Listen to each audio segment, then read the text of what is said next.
Eh bien, bonjour à tous. Donc, c'est une conférence aujourd'hui de Macadébanque sur la résurgence templière et les veilleurs templiers, donc de l'ordre du Temple de l'époque, jusqu'aux résurgences plus actuelles. Alors, il faut savoir que l'ordre du Temple, sa fondation, c'est le 13 janvier 1129, donc à Troyes, puisqu'il y a à côté la forêt d'Orient. Et la fin de l'ordre du Temple, c'est le 22 mars 1312 avec le concile de Vienne. Donc différentes résurgences ont eu lieu, notamment après, il y a eu donc en 1319 l'ordre du Christ à Tomar, au Portugal. Et dans ces différentes résurgences, il y a l'ordre souverain militaire hospitalier de Saint-Jean de Jérusalem, à Rhodes et Malte, en Italie.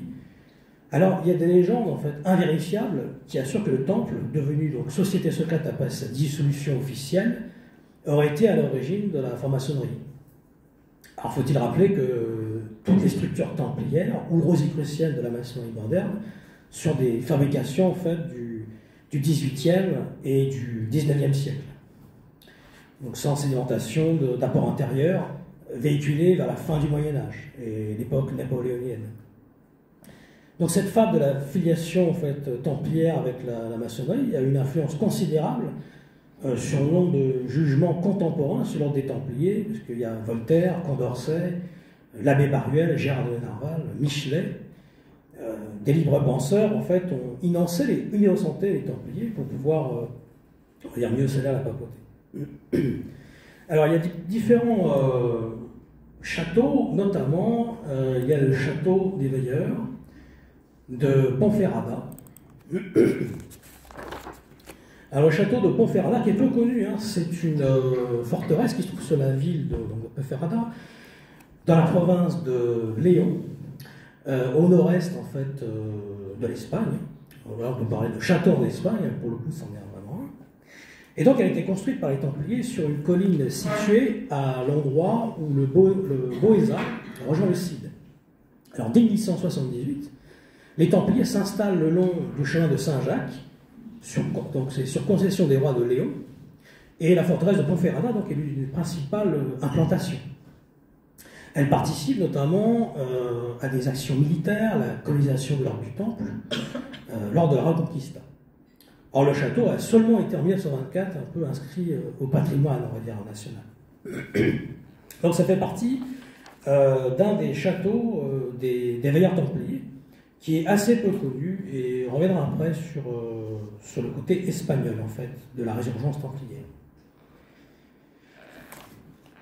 Alors, il y a plusieurs, on va dire, résurgences, hein, les principales.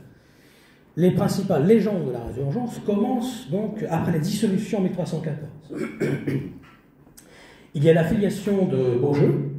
Alors, selon un certain document, Jacques de Molay, quelques jours avant sa mort, confia la tâche à François de Beaujeu, qui était un des membres de l'ordre, de récupérer un écrin de cristal. Et donc de Molay aurait initié Beaujeu et il lui aurait confié la mission donc, de la survie du temple. Et quand Jacques de Molay mourut, Beaujeu réunit 9 chevaliers de l'ordre, rescapés de la rafle, et ils auraient juré de maintenir l'ordre en vie. Ensuite, il y a la filiation d'Aumont. Au soir du 18 mars 1314, Aumont et 7 autres chevaliers auraient récupéré les sangs de Jacques de Molay et crié les mots de Mac Bénard, en jurant de venger l'ordre. Aumont alors se serait rendu en Écosse et sur l'île de Mull, il aurait été désigné comme nouveau grand maître de l'ordre le 24 juin 1315. Donc ce noyau de Templiers sera à l'origine en fait de la constitution de la loge maçonnique Hérédom ou Sainte Maison. En troisième, il y a la filiation l'Arménius. Alors cette légende est propagée par l'abbé Grégoire, par Sédir et Guyot. L'Arménius, qui est commandeur de Jérusalem, aurait été désigné par Molay comme futur grand maître. L'ordre alors serait resté dans l'ombre jusqu'en 1808, avec la résurgence officielle orchestrée par Fabré Palaprat. En quatrième, il y a la filiation de Geoffroy de Gonneville. Désigné par Molay comme successeur, il aurait réuni un chapitre en Dalmatie, puis serait parti en Asie centrale ou Perse à Thrace.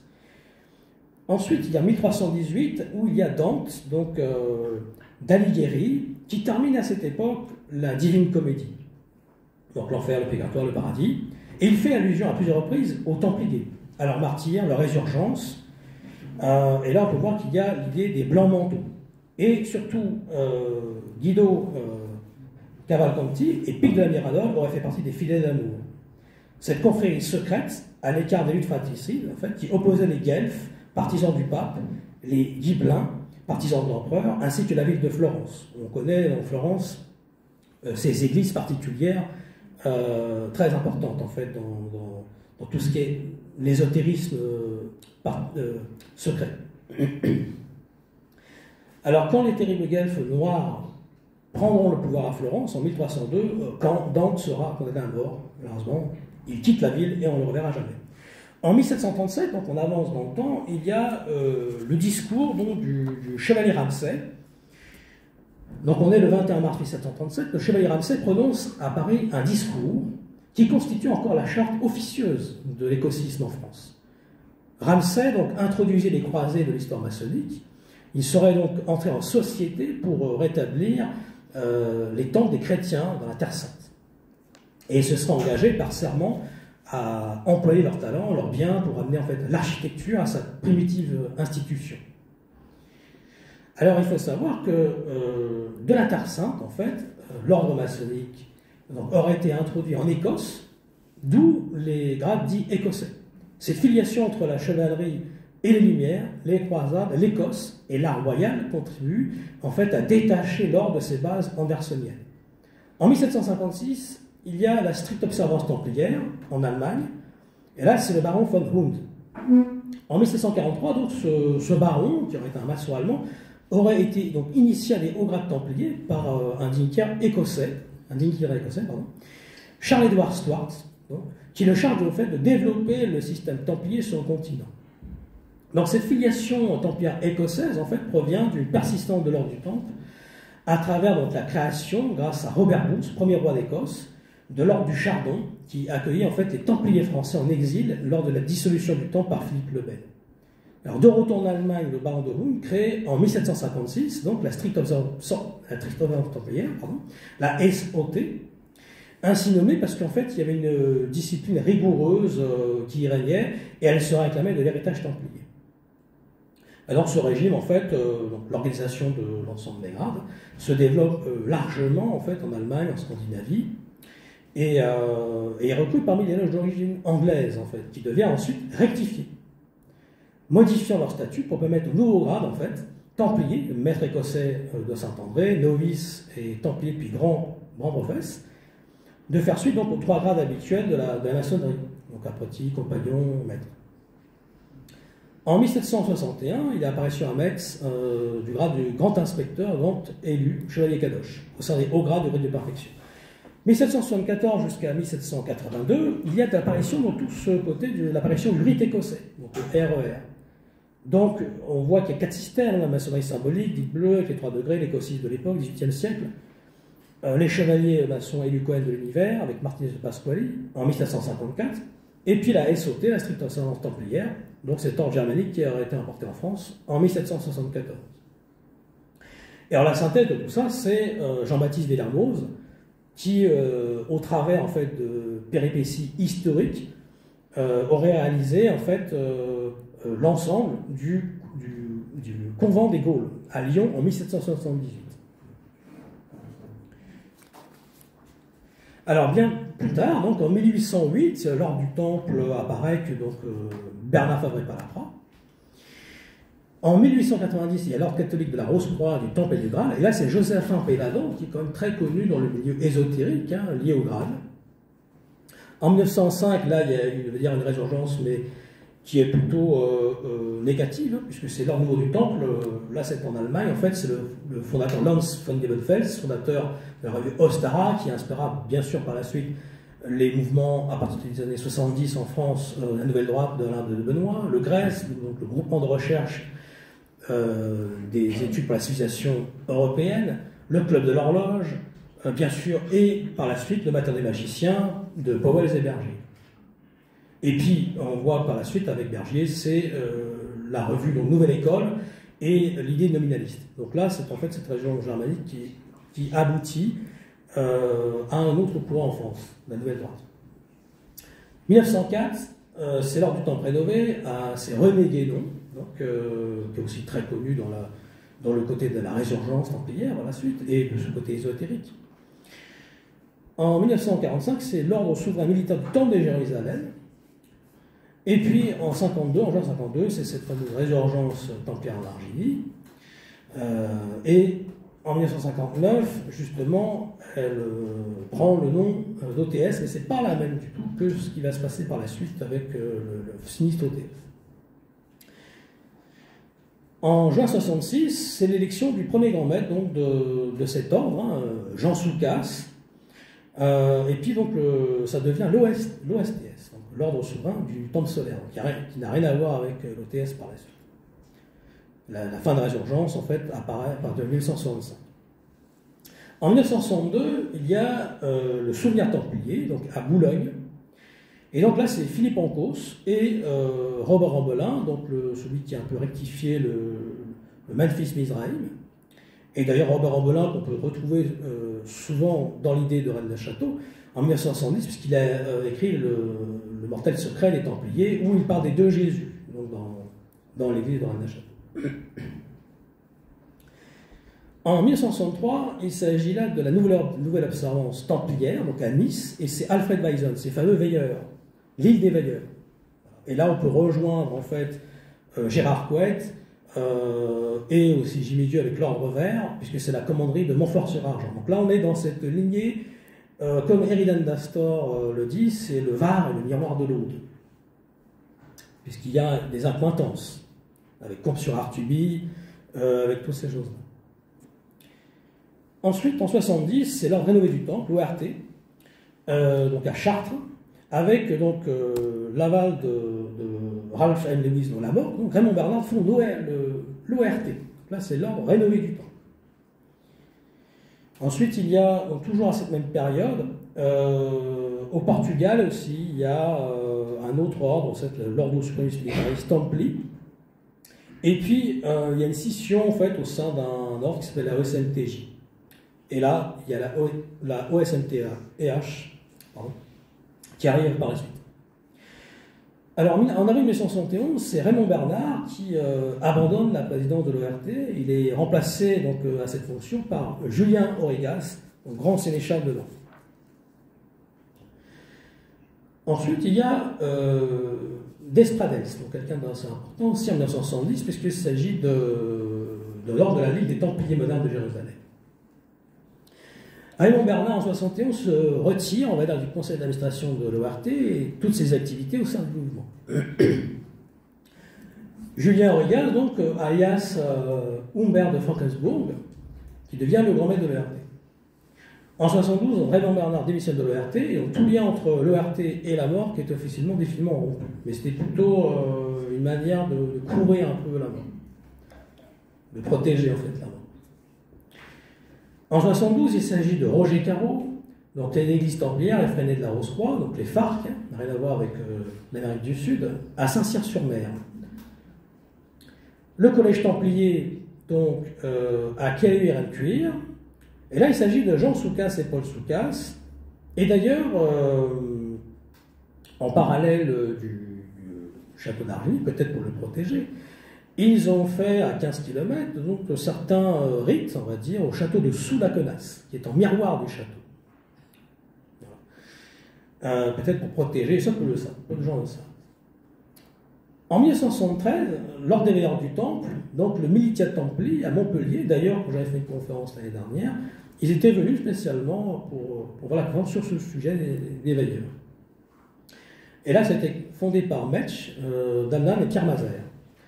Donc en 1973, en fait, 650 ans après le chapitre de Dalmatie, alors là on peut voir l'affiliation de Geoffroy de Bonneville, l'ordre du Temple ressurgit à l'aube du 3e millénaire, donc sous l'impulsion des fidèles d'amour, on parlait avec Dante tout à l'heure.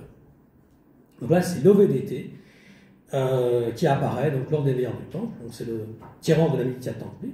Et là, pendant 9 ans, en fait, lors des veilleurs du Temple, met en place des structures, des enseignements, jusqu'en 1982, où là, ils apparaissent au grand jour. Et c'est cette même année, en fait, qu'a eu lieu, lors d'un conclave, l'élection du 23e grand maître de l'ordre du Temple.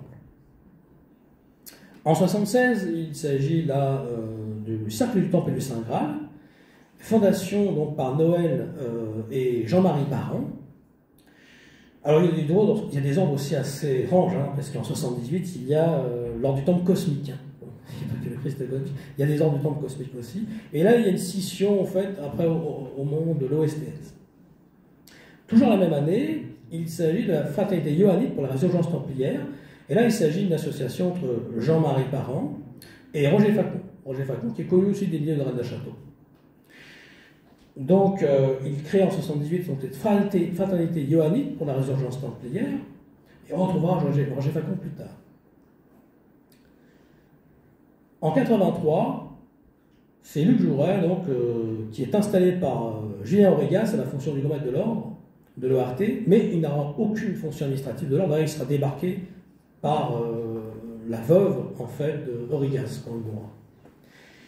1984, là, c'est l'apparition de l'OICTS, donc Ordre international chevaleresque tradition solaire, donc fondé par Jouret et il a leur TS aussi, Ordre tradition solaire. Et là, il y a une scission donc, du coup avec le RT, parce qu'ils fondent leur ordre néo-templier, qui va avoir sinistre mémoire.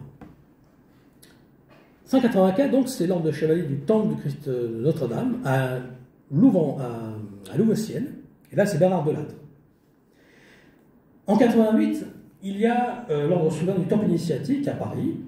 Et donc, ce fameux Raymond Bernard, il fonde le CIRCES. Et donc là, c'est le Cercle international de recherche culturelle et spirituelle. Et puis, l'OSTI, donc l'ordre souverain du Temple initiatique. Alors, le CIRCES, j'ai une image ici. Voilà. Voilà Raymond Bernard. Donc, qu'est-ce que le CIRCES? Il présente l'organisation voilà, de cette affiliation néo-templière. En 1990, l'OCITS prend justement le nom de l'ordre du Temple solaire, OTS. En 92, c'est l'ordre des veilleurs du Temple, donc, qui se dote d'une structure appelée Ordre du Temple international, donc Militia Templi, pour fédérer en fait les ordres frères des différents pays européens. Et puis alors là, on passe à la stricte observance templière, parce qu'elle renaît, enfin elle est toujours là en fait depuis 1756, elle continue. Et là, c'est la SOT contemporaine, donc, qui est préparée par un cercle d'études dont les membres en fait se réalisent régulièrement depuis 1993. Et donc la SOT contemporaine se divise en deux entités. Il y a le GLESO, qui est la grande loge écossaise de stricte observance, et l'OISO, qui est l'ordre illustre de la stricte observance templière. Alors très discrètement, en 2005, bon, ça n'a pas été publié sur aucun site, sur le site du Vatican, Benoît XVI a envoyé début novembre 2005 un courrier regrettant et s'excusant pour les torts commis par Clément V à l'égard des Templiers, accordant le droit à l'organisation néo-templière allemande Sommet, dirigée par le grand maître Bernd Sventek, de porter à nouveau le nom de Templier et de figurer dans les annuaires officiels comme ordre international des Templiers, avec la bénédiction papale. Mais le Vatican a officiellement désavoué la nouvelle le 19 décembre 2005, assurant que les documents avaient été falsifiés. Donc, à savoir ce qui est le vrai du faux. On verra peut-être des réponses plus tard. Alors, il y a un livre que je conseille qui a été fait donc, par le Collège Templier. Et il s'agit de Révélation templière vers le règne du Saint-Esprit. Et c'est un livre fait par l'édition d'Herby. Voilà, donc je le montre ici. Et donc là, c'est un livre du Collège Templier.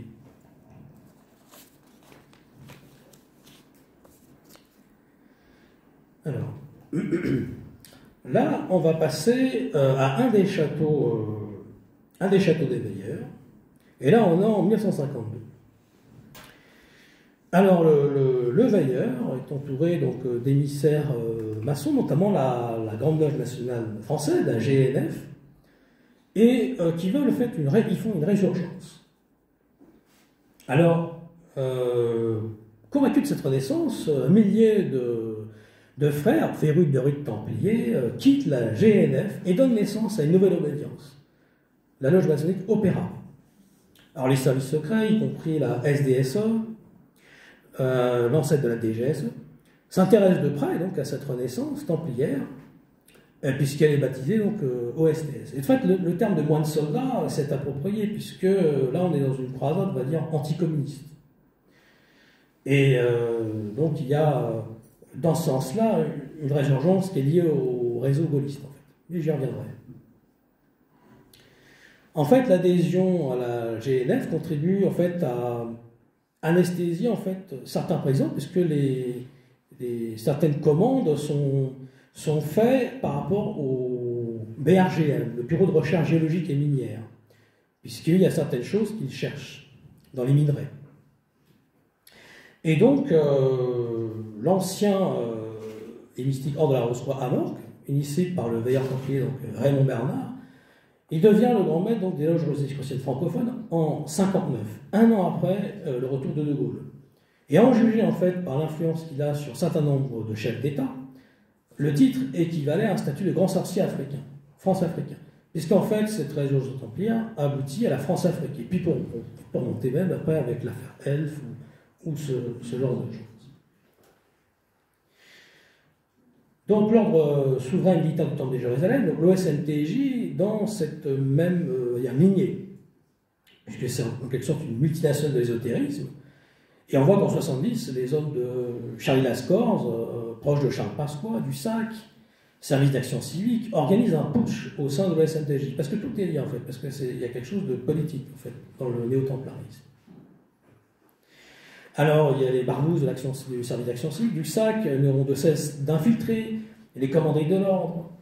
L'OSNTJ européenne dépend de l'OSNTJ américaine, celle-ci infiltrée par la CIA, parce que jugée a priori favorable aux thèses de l'armée, il existe même une commanderie militaire française autant des chevaliers templiers de Jérusalem, liés à l'OSNTJ.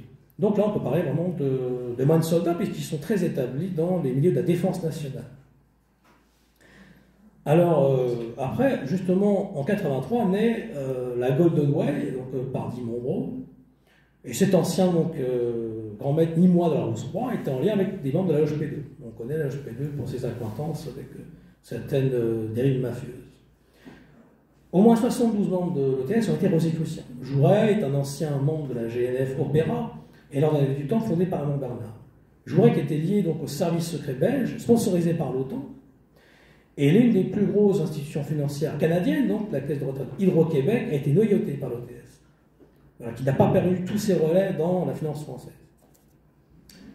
Alors la doctrine de l'OTS, en fait, s'inspire directement de celle de la Rose-Croix, avec une méthode, on va dire, spirituelle, visant à influencer les grands dirigeants de la planète.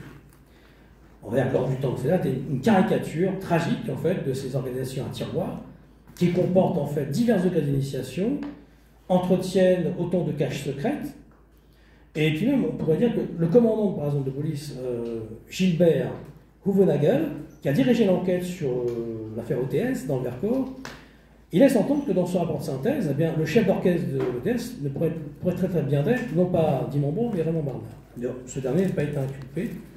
Le seul qui a été inculpé, inquiété, on va dire, c'est Michel Tabachnik, qui était l'auteur des textes initiatiques de l'Archer. On verra plus tard. L'Archer, en fait, est une résultante directe. L'Archer est en fait une copie, mauvaise ou non, mais une copie du travail du veilleur. Donc ce sont les hautes études solaires. Finalement, il a acquitté au terme d'un procès des autres. Alors Raymond Bernard, il fait un lien étonnant, on va dire, à toutes ces nébuleuses, parce qu'il est presque dans tous les organigrammes. Donc il se dit membre de la Loge de France, mais il a surtout appartenu à la GNF, Opéra. Il est membre de la Morgue. Enfin, il est un peu dans tous les organigrammes, et surtout ces organisations, elles se plaisent en fait à brouiller les pistes, à changer de nom, à multiplier les cercles intérieurs, accessibles aux initiés. Raymond Bernard a influencé, initié nombre d'Africains, les présidents, dont certains sont devenus chefs d'État. Omar Bongo, Paul Biya sont des rosicruciens notoires. Donc, ils font le CRC 188 peut-être pour justement unifier tout cela. Il faut savoir qu'une bonne partie de l'argent venait des recettes pétrolières du Cameroun. parce qu'elles étaient ponctionnées, on va dire. Donc c'est là que naît en fait cette fameuse France-Afrique. Donc Raymond Bernard, on l'appelle aussi le Saint Rosenkreuz. Alors, il faut savoir que le veilleur donc, se lie d'amitié avec Robert Desnos. Il s'est engagé en fait dans une quête initiatique qui est sans doute à l'origine des ordres néo-templiers actuels. Et c'est lors de pratiques ésotériques, on va dire dites de théurgiques, qu'on ressent une présence templière. Dans le château des veilleurs, il y a pas mal de choses qui se passent, mais on reviendra dessus. En tout cas, dans Raymond Bernard, il recrute tout naturellement dans les rangs de la mort. Il devient, l'ordre rénové du Temple, en fait, devient le premier ordre néo-templier, vraiment important, numériquement parlant, vraiment structuré, puisque tant par ses aspects matériels et pratiques, que dans ses fondements ésotériques, puisqu'il y a au moins 2000 membres. Il y a une vingtaine de calendriers de maison, un bulletin de légion interne, des nouvelles templières. Et ce fameux Aurigas dont on parlait tout à l'heure, sous la demande express de Ralph Lewis, impérateur de la Morgue, on le sent de clarifier sa position au sein des deux structures. Donc Aurigas, qui était rosicrucien, déjà présent en fait dans la mouvance occulte réunie au château des Veilleurs, est dans cet organigramme. Alors, Aurigas est invité à donner des conférences à la Fondation Golden Boy, donc à Genève, et c'est là que Jouret du Montbron intègre l'ORT. Et là, il décide de faire rentrer, on va dire, malproprement dans l'ère du Verseau, le transit Versirius. Bon, c'est pas qu'une affaire de style. Les manœuvres de sédition provoquent l'alarme et le désarroi des proches de Julien Aurigas. Et lorsque Jouret, en fait, succède à son tour à Julien Aurigas, l'ORT donc vit en son sein des querelles fratricides, d'où naîtra justement en 1984 ce fameux ordre chevaleresque international tradition solaire, l'OICTS. Alors je vais vous montrer ici Julien Aurigas. Le voici, le voilà.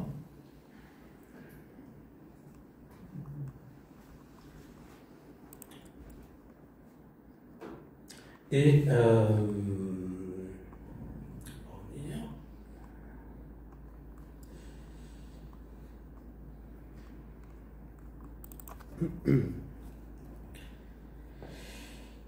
alors, l'ORT, donc, actuellement, reste bien vivant. Il propose, on va dire, une option néo-templaire pacifique, syncrétiste. Donc, c'est l'ordre des veilleurs du Temple. Et ils sont revenus avec certaines brochures, justement, à Rennes-la-Château, Rennes-des-Bains. Ils avaient distribué ceci. Donc, pour faire une réunification, en fait, donc, c'est l'ordre des veilleurs du Temple, un projet qui s'appelait ACTI, donc Alliance Chevalerie Templière Internationale.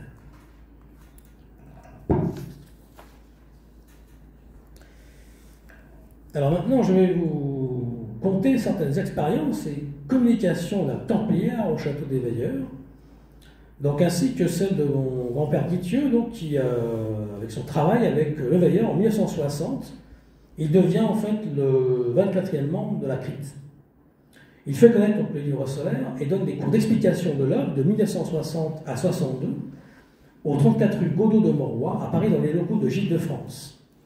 Il est donc initiateur, sous le pseudonyme de Michel Dargos, dans le livre de Patricia Daré, donc le Templier m'a dit, il est comme guide templier, donc, dans le livre de Templier m'a dit, et la révélation des Templiers. Alors mon père aussi, Christian, Jean de Thieu, solidar templier, Ozo, alias Druide Garanos, a travaillé également avec le Veilleur au sein de Théo, à partir de 1980. Et au sein de Théo, on pouvait voir qu'il y avait l'actrice Mireille Darc au premier rang, dans les ateliers. Alors moi, j'ai assisté tout petit. Mes parents avaient assisté aussi à ces réunions. Alors, Jean-Baptiste Villermoz, qui est un maçon français important, dans la constitution des systèmes de haut grade maçonnique, le rite ancien accepté, en France et en Allemagne, sa sœur, donc, Madame Provençal, était propriétaire du lieu d'Argy. Il y a donc eu lieu des expériences occultes qui remontent avant 1800. Et selon un récit légendaire, le grand maître de l'ordre du Temple, Jacques de Molay, aurait reçu dans sa prison son neveu, Guichard de Beaujeu, pour lui demander de distiller le trésor des Templiers à Argilly. Alors on va montrer ici donc, un document d'époque. Il s'agit de Charivari, ce fameux Charivari des trésors templiers. On voit donc le château d'Argilly. Et donc là, c'était un reportage qui avait été fait par Jean-Luc Chaubeil, notamment.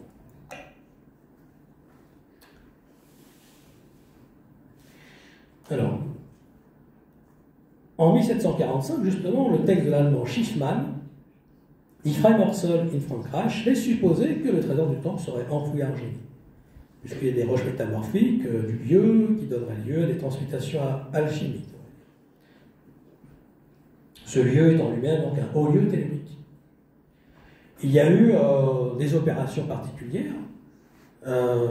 Justement, mon grand-père Dithieu avait emmené en 1993 Patrick de Reichsteiner, donc alchimiste de renom, pour faire certaines expériences à ce lieu avec Georges Combe. Georges Combe qui est connu dans les milieux de Rennes Château, du trésor, le documentaire du Trésor au vertige, et également sur les arêtes de poissons.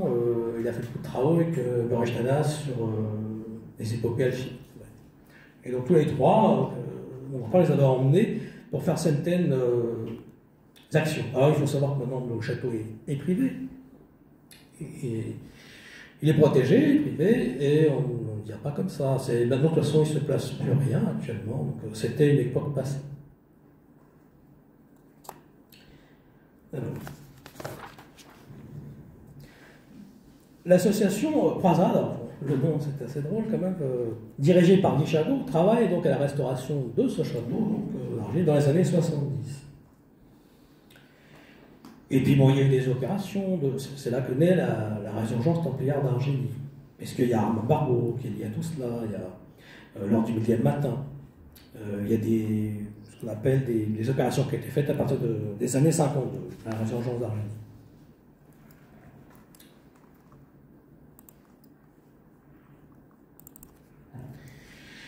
Maintenant, on va parler d'un autre château, le château des Veilleurs. Alors, peut-être est-il en Espagne. On parlait des châteaux de Ponferrada. Mais il y a un groupe des Veilleurs. Alors, le groupe des Veilleurs, donc, il s'agit de Monsieur Michon, propriétaire de chapelle templière. Il y a Maxime de Roquemort. On en parle beaucoup actuellement, puisque c'est avec le livre donc, des Templiers Opérations de Jean-Patrick Portal, donc, qui d'ailleurs organise ce cycle de conférences à Rennes-le-Château, avec la mairie. Et qui donc met en avant justement ce Maxime de Roquemort dont personne ne parlait avant. Les seuls qui en parlaient, c'était justement mon grand-père Dithieu, qui a très bien connu toutes ces personnes-là. Mais c'était un peu mis sous le boisseau. Alors il y avait aussi le cinéaste Claude Cariben, qui voulait faire un scénario sur ce château. Il y avait les pharmaciens, Monsieur et Madame Roux, qui financent donc, le premier livre solaire du Veilleur en 59. Donc c'est l'édition Histoire et Tradition. Il y a la société d'études philosophiques solaires, Monsieur Champion, un industriel parisien, Edmond Sadoul, écrivain et philosophe, auteur du traité de philosophie luciférienne, ainsi que René Paul Guillot, auteur d'un ouvrage sur Philippe de Lyon, mais on va dire que c'est surtout par rapport à Marcel de Vago, surnommé Vieux Cap, qui veut faire un article de tourisme, en fait, sur ce château. Alors, le Veilleur le reconnaît aussitôt comme étant un acteur très important en devenir pour les communications avec les Templiers. Le livre de Patrice Césaré, on est tout à fait là-dedans, sauf que ça s'est fait dans les années 50. Donc, le Veilleur, on reconnaît aussitôt comme acteur important. Marcel se présente, ou Marcel de Verdelago, se représente alchimiquement le mercure, le Veilleur le sel, puisqu'il a l'ouverture avec tous les plans. En janvier 53, va se faire donc une rencontre entre Maxime de Roquemort, qui est un érudit ayant participé à une campagne de fouilles archéologiques au Maroc en 1908, et il est responsable pendant la Seconde Guerre mondiale du contre-espionnage dans la Méditerranée occidentale. C'est pas rigolo. Qui a participé également à l'opération Torche du débarquement dans les Alliés. Ce dernier donc, a une transmission néo-templière et il rencontre le Veilleur pour former, on va dire, cette résurgence particulière. et ils vont former en fait un grand triangle magistral des communications qui commence en 53. Donc Maxime de Roquemort représente le souffle alchimique, puisqu'il a toutes les connaissances ésotériques de toutes les traditions, et qui sera présenté donc dans le premier texte solaire. Et les indications contenues dans ce livre sont celles des archimètres de la crypte. Alors la signification de la crypte, il y en a plusieurs. On va dire que c'est aussi un rite, mais c'est aussi un dieu. Il y a un rite où en fait il y a un appel justement aux salamandres, aux gnomes, aux sylphes, l'appel de la Vierge, la conjuration des cartes et l'appel à Salomon. Quand l'ensemble de tout ce rituel est fait par l'opérant, à ce moment-là, une ouverture des plans se fait et le contact opère avec les archimètres qui sont évoqués dans le livre solaire. Alors les différents archimètres, il y en a plusieurs parce que donc ces archimètres qui étaient au sein justement des contacts templiers par le veilleur, on va les citer. Alors il y a Apollonius de Thiane, évoqué par Eliphas Lévi, Thomas, qui est le garde personnel et le guide du veilleur, Roger Bacon, saint Thomas d'Aquin, Raymond Lulle, saint Bernard de Clairvaux, saint Renaud, et Don Carlos Maciaronda. Là, c'est la régence templière espagnole, la Calane espagnole, dont je reviendrai dessus, dont parle Jean-Patrick Pontal dans son dernier livre. Jacques Mollet, à ne pas confondre avec Jacques de Molay, et enfin Maître Philippe de Lyon. Donc là, il s'agit de communications théurgiques qui ont une importance considérable sur l'avenir de la France et l'Europe. Mais à un moment donné, les communications ont été arrêtées en 65 et elles ont donné rendez-vous aux membres dans 30 ans. Parce qu'ils n'étaient pas sages, ils n'étaient pas assez sages. Ils demandaient des choses de la vie courante et ça n'allait pas, ils n'étaient pas d'accord. Donc on leur a dit, dans 30 ans vous revenez, c'est le tort du temps, pour eux 30 ans ce n'est pas grand-chose. Et donc là, c'est là qu'à ce moment-là, des ordres néo-templiers se sont reformés. Les uns pour d'ailleurs, les uns contre, les uns ou entre les deux. L'ORT, l'OSTS, tout ça. Alors il faut savoir que lors des communications à ce château des Veilleurs, il y a des phénomènes lumineux qui se montrent en fait sur les joints des pierres de la tour de l'ermite. L'ermite qui travaille dans la tour renversée. Et tout autour du château, la nuit, les hiboux, les grenouilles d'habitude, les crapauds, on les entend. Et là, il y a comme un effet d'ose, en fait, un effet où il n'y a plus de bruit, plus un seul bruit au moment où il y a les communications qui se font. Il y a même des boules de plasma violette qui passent des ouvertures, supérieures au donjon, sortent, rentrent. Et même une personne habitant à quelques kilomètres voit des phénomènes de type ovni. Et qui se font sur la terrasse avec des globes de lumière énormes. Il faut savoir que la NASA s'intéresse aussi à ce château. En 1960, donc mon grand-père, géophysicien Guithieu, représentant des Fresnel de la Rose-Croix, des FARC, commence à travailler ensemble donc, à ce château auprès de l'alchimiste Eugène Cancelier, auteur justement d'une phrase célèbre, c'est « Il n'y a rien de plus réel que le merveilleux ». Eugène Cancelier qui était un grand alchimiste, qui se disait donc l'élève de Fulcanelli. Alors Fulcanelli, on sait bien que c'est peut-être un groupe, il y a Jean-Julien Champagne, le mystère des cathédrales. Et enfin, il s'associe avec Gérard Couette, mon grand-père bien connu, propriétaire de la Commanderie templière de Montfort-sur-Argent, donc dans le Var, et puis il y a Roger Caro. Et tous ensemble, ils vont à ce château des Veilleurs. Et puis dans une des communications apparaît la nuit un S barré sur la tour renversée. Et là, il y a un phénomène lumineux qui apparaît, une flèche qui traverse le S comme un trait, et qui figure sur le blason du château. Alors, dans les communications, une nuit, à l'extérieur du château, apparaît le miroir du donjon, comme une tour de lumière rouge qui tourne lentement sur elle-même. Et l'indication, en fait, suivait en quelque sorte un tour de feu similaire à la colonne de feu des Hébreux, quand ils ont traversé la mer Rouge. Et pendant 400 km, ils suivent cette colonne, en fait, jusqu'à Saint-Didier en Dévoluy, un lieu appelé Bagicon, qui est une contraction de Jacques. Et là, à cet endroit, il y avait une église donc, du Xe siècle qui a été construite par les Templiers, dont la commanderie secrète se trouvait à quelques centaines de mètres de là, et complètement en ruine. Et sur la porte d'entrée, en fait, se trouvait une pierre qui n'était pas de la région. Et sur cette pierre, il y avait 3 signes. Au centre, Jupiter, à droite, le Soleil, et à gauche, la Lune.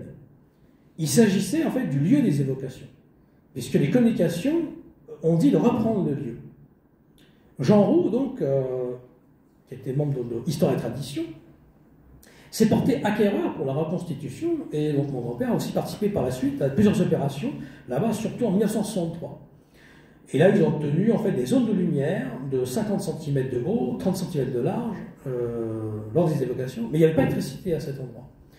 La nuit, pendant quelques secondes, le lieu pouvait être éclairé par un bleu électrique puissant dans toutes les pièces. Les couloirs, les escaliers étaient nimbés d'une couleur bleue. Donc en fait, le veilleur, par la suite, après 1965, il se désolidarise de tous les mouvements néo-templiers. À la suite des communications de 65, il se retire à Neuilly, il opère seul dans une crypte souterraine.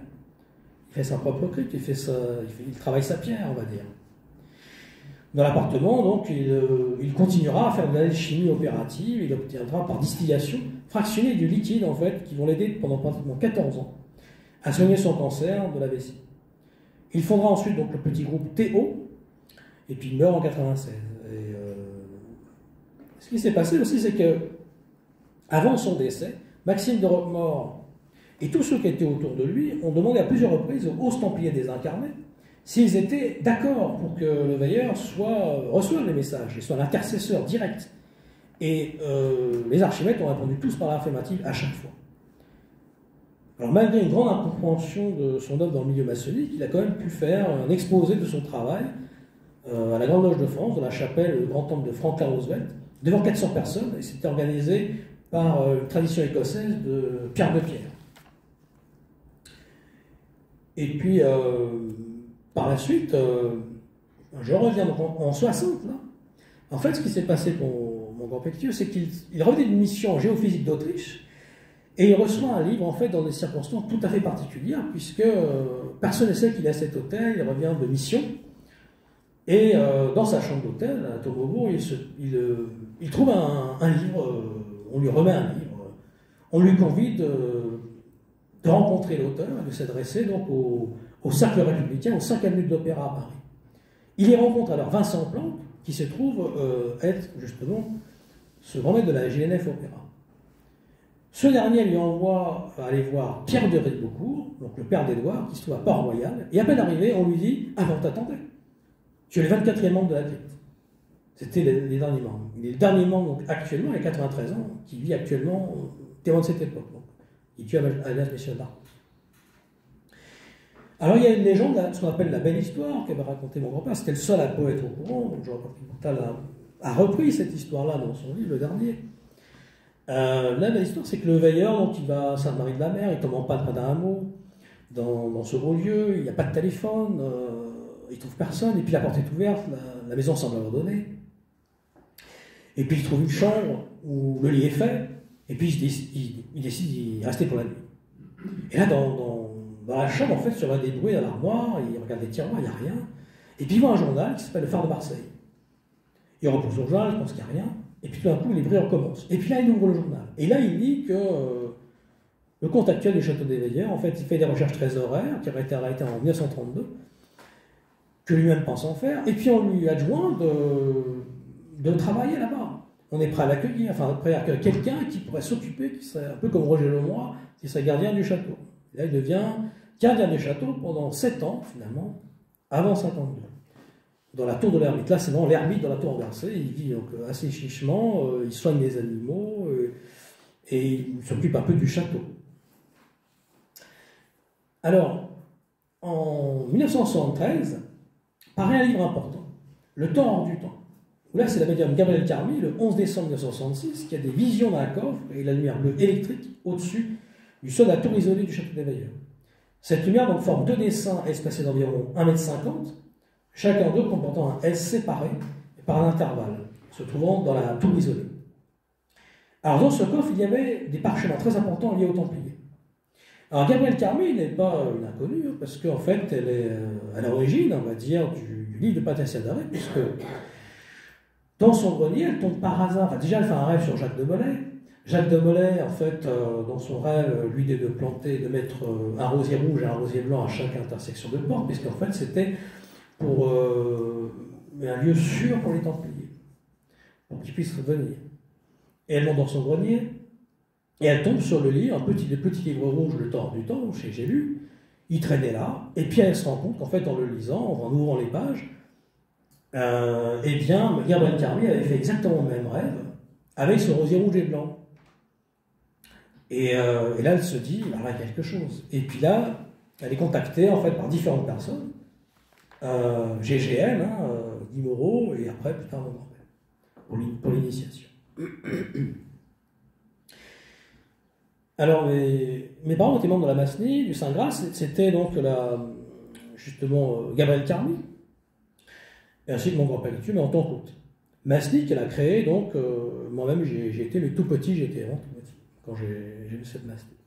Et donc ce livre, en fait, Le Tort du Temps est très important, puisqu'il donne en fait cette source d'inspiration, donc justement, on va dire pour les résurgences actuelles, avec Patricia Dallin, on peut parler vraiment de résurgence.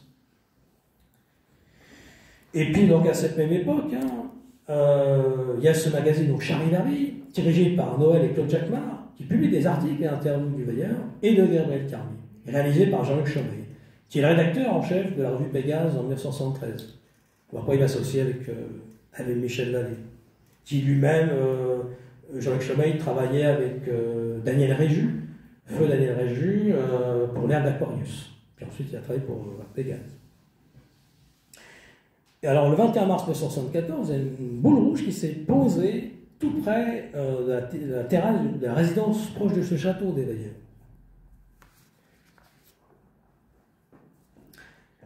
Alors, c'est là qu'en 1128, en plus, à ce château, c'est l'ordre templier qui devait partir donc, pour s'épanouir, en fait, dans l'Europe occidentale. Alors malheureusement, pour ce haut lieu, quand même, les couloirs aériens ont fait considérablement baisser la vibration du lieu, les communications. Et le Veilleur le disait déjà en son temps, en 1972, puisqu'il s'est rendu compte qu'en 1952, il y avait quand même moins d'avions qu'actuellement, et ceci perturbe en fait le magnétisme. Ça brouille le subtil des éléments. Certaines expériences ont même été interrompues, car dans l'astral se produisait une déchirure.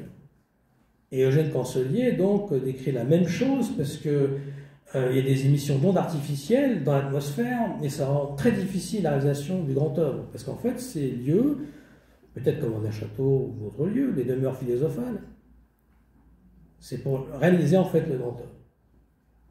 L'aimantation des plans, donc, consiste à saturer le lieu avec un magnétisme qui est descendu en une condition particulière et de concentration consistant à tirer en fait du lieu son énergie. Alors, il y a également différents auteurs qui ont travaillé sur cette question. Il y a notamment Daniel Robin, dans un de ses derniers livres, titré L'ordre inconnu des choses, qui traite aussi de cette affaire-là. Et puis aussi le livre Les Templiers de l'Agartha, mais on va dire sous un angle romanesque et initiatique. Alors, je vais vous montrer différents livres, du coup. Voilà, donc le Patriciada et Templier Madi. La relation des Templiers. Et enfin, voilà, le temps du temps dont on parlait tout à l'heure de Gabriel Carmy avec la médaille de Rampillon ici.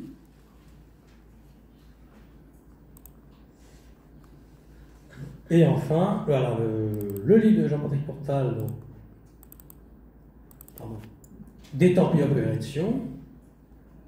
Voilà, on peut avoir aussi, il explique un peu la résurgence, mais j'y reviendrai dessus. Et enfin, donc, je conseille aussi également Les Templiers de l'Agartha, donc de Daniel Robin, édition de JMG, Jean-Michel Francy. Il faut savoir que ces différents châteaux templiers et ces châteaux, on va dire, demeures philosophales, c'est un contact avec le plan directeur. On va dire que la réalité du monde des entités spirituelles sont en accord avec le plan directeur, c'est-à-dire une évolution en fait, de l'âme de conscience qui concerne toute l'humanité. Donc c'est pour ça qu'on parle aussi de mission sacrée de la France. Alors ceci dit, bon, l'opération donc déclenchée par la publication du livre de Templier Madi puis ses racines dans la crypte, puisque cette structure en fait fondée par le Veilleur est composée de 24 membres, dont j'ai parlé tout à l'heure.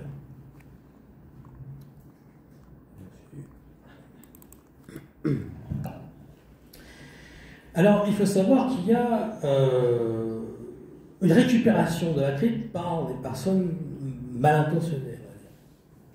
La crypte originelle de 52 n'a rien à voir avec le nom qui a été pris par d'autres cryptes. Il y a un virage en 58, et puis il y en a un autre en 82, et puis un autre encore en 91. Plusieurs sources, dont la source Vigneron. Ce Vigneron, en fait, faisait une enquête discrète en 94, il était policier lié au réseau Pasqua. Vigneron enquêtait sur la crypte version 91. C'était donc lié à une loge de Toulon, elle-même liée justement au romanticisme, ce genre de choses. On est proche de la loge P2, ce genre de dérive. Donc je tiens bien à dire que la loge originelle de 52 n'a rien à voir avec les suivantes, notamment cette loge de Toulon, donc 7-1, SETH1, est créée par le commissaire Blément. Il s'élissait comme à la DST de Marseille avant de prendre sous son aile Gaëtan Zampa. Il passe même pour avoir fourni à ses amis du FBI et de la mafia le 3e tour de JFK. Il faut savoir que c'est vraiment un égrégore particulier. La puissance des égrégores semble assez sérieuse, surtout quand elle est nourrie, on va dire, la première fois des décès, on va dire, de l'OTS. On ne peut pas parler d'ordre templier, véritablement, parce que ceux qui jouent ou utilisent ce terme populaire pour attirer, il semble qu'il y a une force, un égrégore autrement plus redoutable, en fait, derrière tout ça. Cette histoire devrait commencer bien avant 1952, parce que, avant de devenir, on va dire, un haut lieu du néo-templarisme, le château d'Argile appartenait au père de Maronis de Monspey, plus connu sous le nom de l'agent inconnu. Un dessin du château, daté de 1847, a été publié par Robert Amadou, qui est un haut ésotériste, dans le bulletin martiniste numéro 3 et 4, donc de janvier-avril 1984.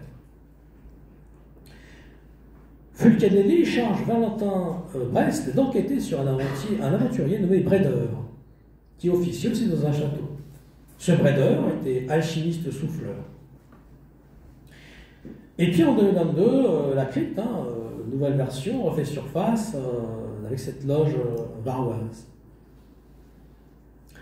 Il faut savoir que dans les années 52, 58, puis dans les décennies 80 et 90, les patrons de la mort, de l'ERT, Opéra, qui invoquaient donc ces archimètres justement à différents châteaux. Certains étaient liés justement, on peut parler des Compagnons de Bâle, cette série particulière des années 60, et puis il y avait Jacques Faucard dans la liste. Roger Facon, dont j'ai parlé tout à l'heure, qui est lié, qui est très intéressé par les travaux de Fulcanelli, de René Château. Il a mené une enquête parallèle. Il était aussi membre de la fraternité Johannite en 78 avec Jean-Marie Parent. Et donc, il a été longuement entendu par la DCPJ à l'époque, puis par le juge d'instruction Fontaine, auquel Jean-Luc Chaumeil a été employé comme spécialiste du mouvement néo-templier, et aussi des arches et des hautes études solaires de Tabachnik. Alors, Roger Facon a gêné, on va dire, une poignée de conseillers de ministère de l'Intérieur, mais bon, rien n'en est sorti.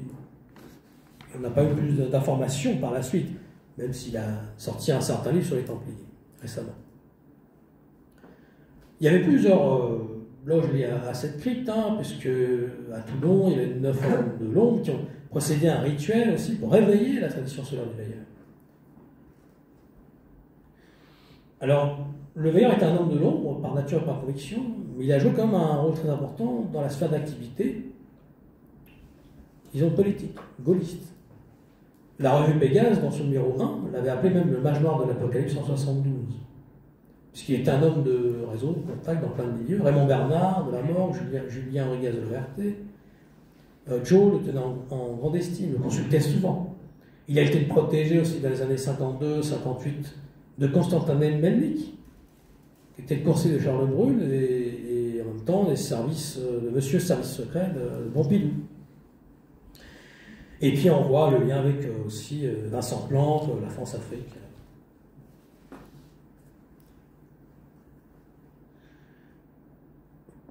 L'OSTS, donc en fait, a connu par la suite le retrait de Maxime de Roquemort, dont on a parlé tout à l'heure, et de Plante en 64. Et là, on en vient à Rennes-le-Château. Pierre Plantard, donc, a-t-il fréquenté ce milieu plus proche de ses idées que celle du Grand Orient, où il a eu un parcours d'étoile filante, on va dire. On peut se poser des questions.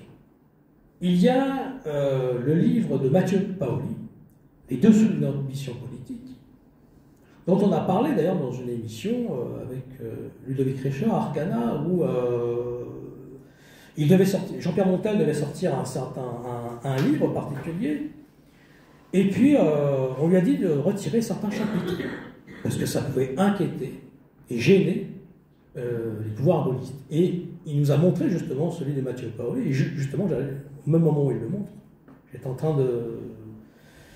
j'allais en parler justement au moment.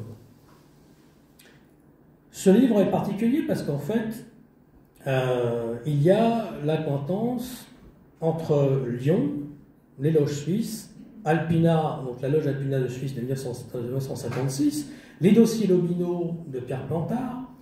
En fait, tout est lié plus ou moins. Donc, dans les dossiers d'ambition politique de Mathieu Paoli, il explique que ces réseaux, on va dire, templiers, et justement notamment cette loge Alpina, auraient pu créer les dossiers Lobineau de Pierre Plantard. En fait, c'est pour ça que Jean-Paul Fontal explique bien qu'il y a ce triangle.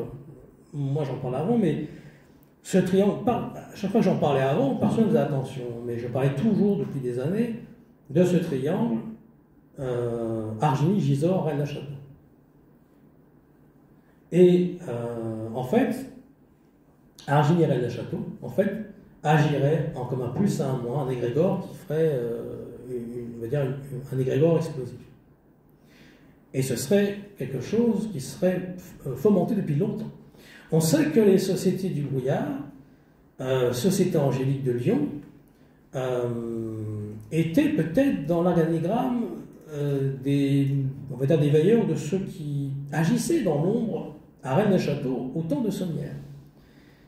Est-ce que justement cette même résurgence lyonnaise n'est pas la suite, on va dire, de ces sociétés du brouillard aux sociétés angéliques? On peut se poser la question sérieusement.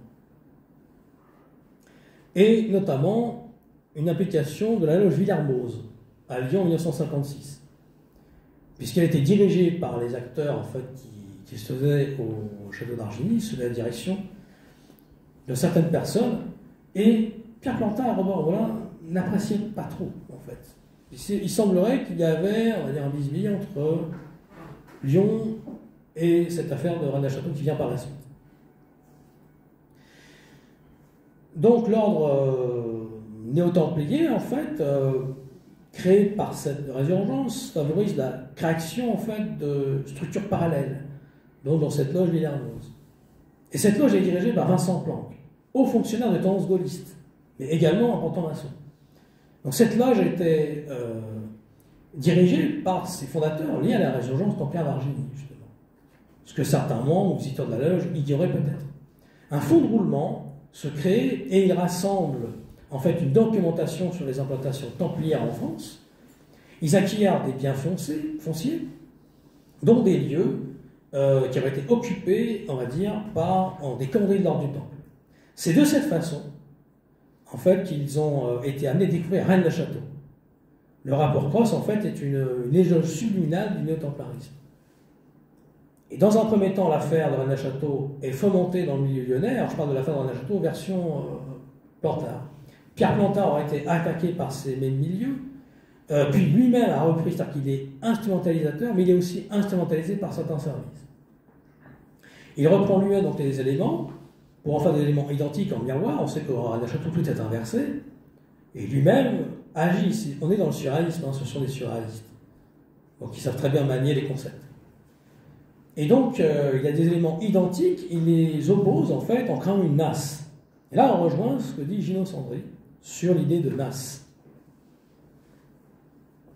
Donc, le milieu lyonnais, en fait, aurait fait une mise en scène de façon à ce que les chercheurs de trésors soient attirés par le site, dont l'agencement était créé dans le rapport Cross.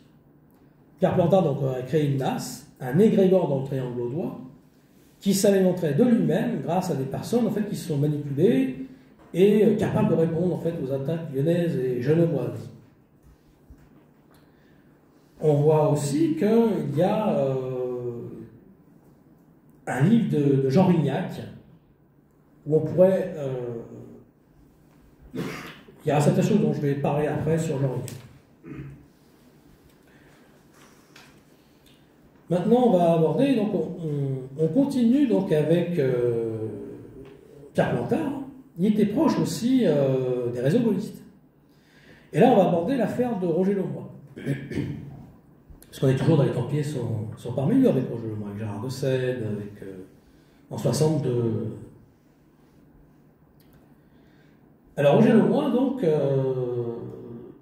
Pierre Plantard a eu vent donc, de l'aventure de Lemoy et de la lettre que ce dernier avait fait parvenir à De Gaulle en 1947.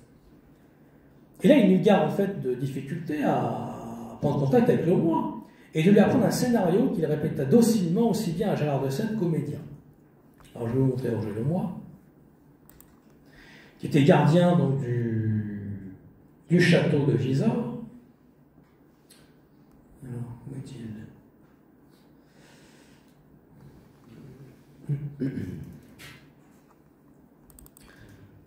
Le voici, Roger Lemoy.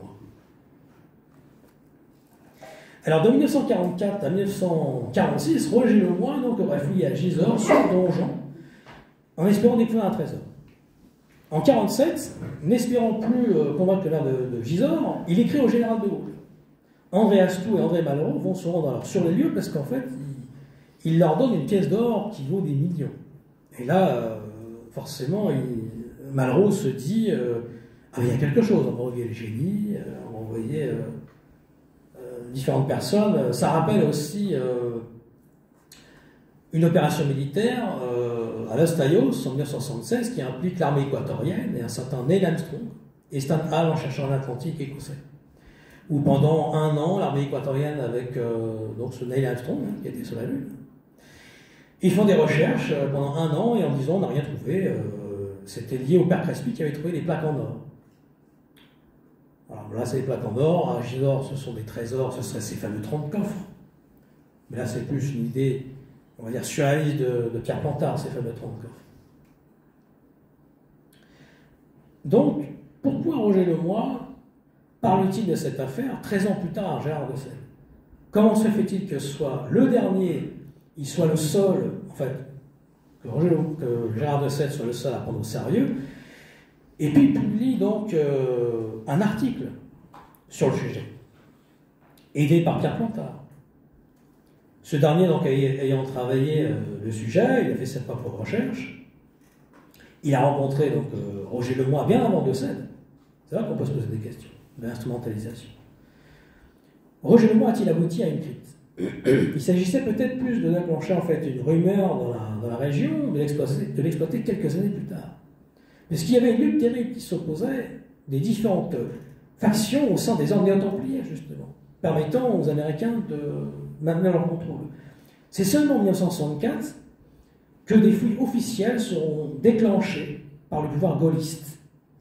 Parce qu'ils tentent tant bien que mal, en fait, d'en finir avec l'occupation américaine dans tous les domaines, et plus particulièrement maçonnique et néo-templière. Et on constate qu'en 1965, les fouilles sont interdites à Rennes-la-Château aussi. Est-ce qu'on peut faire un parallèle, justement? Peut-être à voir.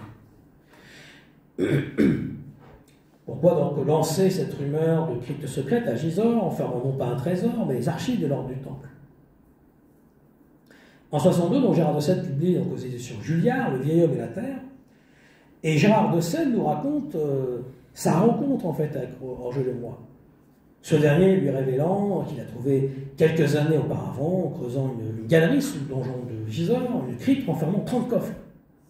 Mais incompris par les autorités, il n'a pas réussi à les persuader de la véracité des faits. Donc quand il a creusé tout au fond, le maire de Gisors, stupéfait, horrifié, dit c'est l'œuvre d'un fou.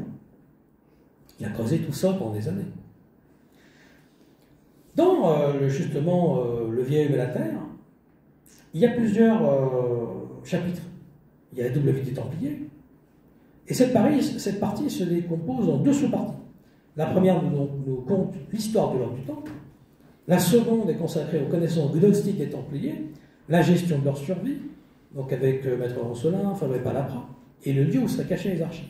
Et enfin, la dernière est intitulée Le secret de Gisors. Et puis, le livre est suivi de 2 annexes, dont la première est point de vue d'un hermétiste, et l'hermétisme n'est autre que Pierre Plantard. Alors, on est en face de plusieurs opérations.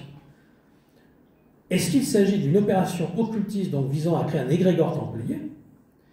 Mais il s'agit ici d'instrumentaliser donc le peuple et non plus une élite. C'est un peu la Camorra explore le temps, comme ils ont fait explore le temps dans le château Cathare. C'est devenu connu, Pierre Château aussi. Donc, s'agit-il ici d'instrumentaliser donc le peuple et non plus une élite triée sur le volet comme justement Argini? On va dire une opération politico-occultiste. Mais on peut penser aussi que derrière tout ce système de contrôle, on peut revenir au collège invisible de Jacques Vallée. Jacques Vallée qui parlait d'un système de contrôle, et là on revient un peu à Jung, parce que rien ne prouve que ces fameux archimèdes ou templiers, ou à peine des templiers, n'est pas en fait derrière une opération, on va dire, quelque chose qui sera un système de contrôle qui apparaît en fait en miroir, en dimension spéculaire de ce que l'on aime. Certains vont voir des phénomènes ovnis, d'autres vont voir des domaines, d'autres vont voir des templiers, mais en fait il s'agit de la même chose. Bon, j'y reviendrai. Donc il s'agit en fait de révéler l'existence d'une société secrète, non nommée pour l'instant, qui en fait dirigerait l'ordre du temple, suivant la destruction de ce dernier, et Gisors donc cachait ses archives depuis plusieurs siècles. Et cette découverte et le fait en fait qu'une opération visant à les mettre en lieu sûr, peut-être en Suisse, permet de réactiver en fait cette société secrète, seul commandement possible permettant une résurgence templière authentique de Templiers. Et donc, un des chapitres du Gérard de Sède s'intitule Le Vaudeville. Il est consacré aux ordres néo-templiers. Et là, dans ces temps, donc, il y a un néo-templier qui est à cheval, qui tue de sa lance un animal, dont la queue représente le marteau, la faucille, le visage. En fait, c'est presque anticommuniste. Plantin, donc, qui était ex-membre du Grand Orient, aurait été aussi recruté au sein de Magnifique Israël. Ce serait au sein du loge martiniste, où aurait siégé donc, Robert Ambelin, on en parlait tout à l'heure, Vincent Planck, créateur de la loge opéra, et puis aussi cette fameuse résurgence templière d'Argini, que le montage du Prérection aurait opéré. Et donc, dans les Templiers sont parmi nous, Pierre Plantard a livré un circuit, ce triangle. Chacun des 3 sommets, en fait, représente une ville, Mantravel, Jarnac et Gisors, ayant pour centre Bourges. Et là, on revient justement à Bourges, et puis même on peut le dire ici, il y a Rudy Jacquin a fait un travail sur la grotte de Montferrand ici, qui est en miroir spéculaire, en dimension miroir, exactement avec l'hôtel l'Allemand, donc en miroir de cette demeure alchimique.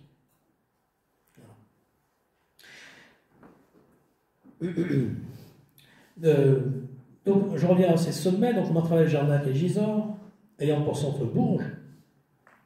2 ans après l'apparition du livre, Sophie de Sède revenait avec des documents concernant une étrange affaire qui s'était déroulée dans un petit village de Londres, Rennes-le-Château. Pour éviter d'être pris de court, Pierre Plantard s'est rendu dans la région avec Philippe de Chérizet pour enquêter donc, à son tour et monter un nouveau scénario, toujours en lien avec son circuit, le circuit de Chérizet avec la France, avec la grande épée. Donc Pierre Plantard va discrètement téléguider le couple de Sède. Et puis l'affaire avait été déjà dirigée par le propriétaire du domaine du Rennes-le-Château, donc acheté engagé à Marie Lenarnaud, la savante de la Maissonnière. Il s'agissait de Noël Corbu. Et l'affaire médiatisée dans la presse nationale avec le journaliste de la Dépêche qui s'appelle Salomon. Enfin, il y a quand même quelque chose lié à Salomon peut-être. C'est assez étrange. Donc on voit qu'il y a une sorte de montage qui a été fait particulier. Alors là, je vais vous montrer quelque chose d'unique.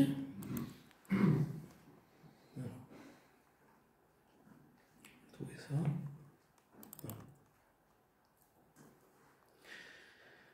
Alors, là, c'est un document que m'a fourni mon grand-père, en fait, Mathieu. Donc, en 1962, il a rencontré Roger Lemoine.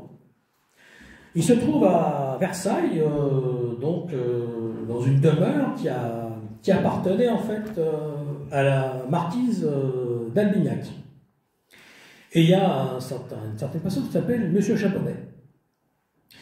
On est en août 62.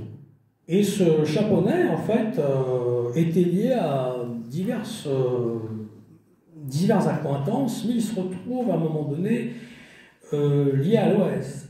Et ce Roger Leroy, donc, c'est un peu le genre ça, c'est qu'il était en mission commandée pour repérer, surveiller les gens qui étaient liés à l'OS. Donc voilà, c'est l'histoire d'Algérie de l'époque. Et là, il se trouve chez cette marquise d'Albignac, en fait, pour surveiller, et puis ce Chaponnet. Ce Chaponnet, le gouvernement voulait l'accuser, le mettre en prison pour différentes raisons.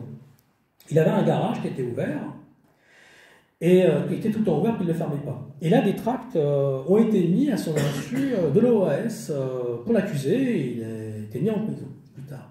Il a pris 2 ans ou 3 ans. Et donc, ce Leroy est là, en fait, il est en mission commandée, mais il s'intéressait quand même de très près, en 62, aux travaux de mon grand-père, de toute cette résurgence, parce que mon grand-père ayant fait partie de la résurgence au Pierre d'Argigny en 1960. Et il s'intéresse à tout ça, il cherche comme quelque chose, il cherchait ce fameux trésor. Mais en même temps, il veut le confondre, parce qu'il pense que mon grand-père est lié à Chaponnet. Et donc, il veut, à un moment donné, mon grand-père change de domicile, et sans dire à personne. Sauf que, il trouve Roger Leroy devant chez lui, pas loin, et disant, ah ben je l'ai trouvé là par hasard. Et en fait, il veut lui refourguer, il veut lui faire garder des lingots d'or qu'il aurait. Et ces lingots, en fait, il lui dit, oui, tu peux me les garder, j'ai quelques soucis, et mon grand-père refuse. Mais ceci dit, bon, ça rappelle aussi une série de 1975, Les Compagnons d'Éleusis. Cette série où une société secrète, cette série est très très intéressante, je vous la conseille, Les Compagnons d'Éleusis, puisqu'en fait, une société secrète distribue des lingots d'or pour faire couler la France. Et elle le donne à des personnages importants. Et donc voilà, c'est le rapport que je faisais. Et donc il refuse quand même les lingots, mais ce Roger Leroy quand même est intéressé par ses travaux. Et puis il lui fournit cette grille que vous voyez ici.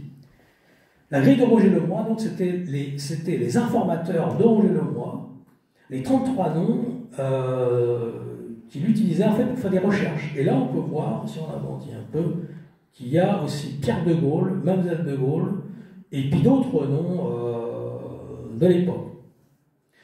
Donc il se servait d'informateurs, donc ça c'est unique parce que c'est par nulle part, ça c'est exceptionnel.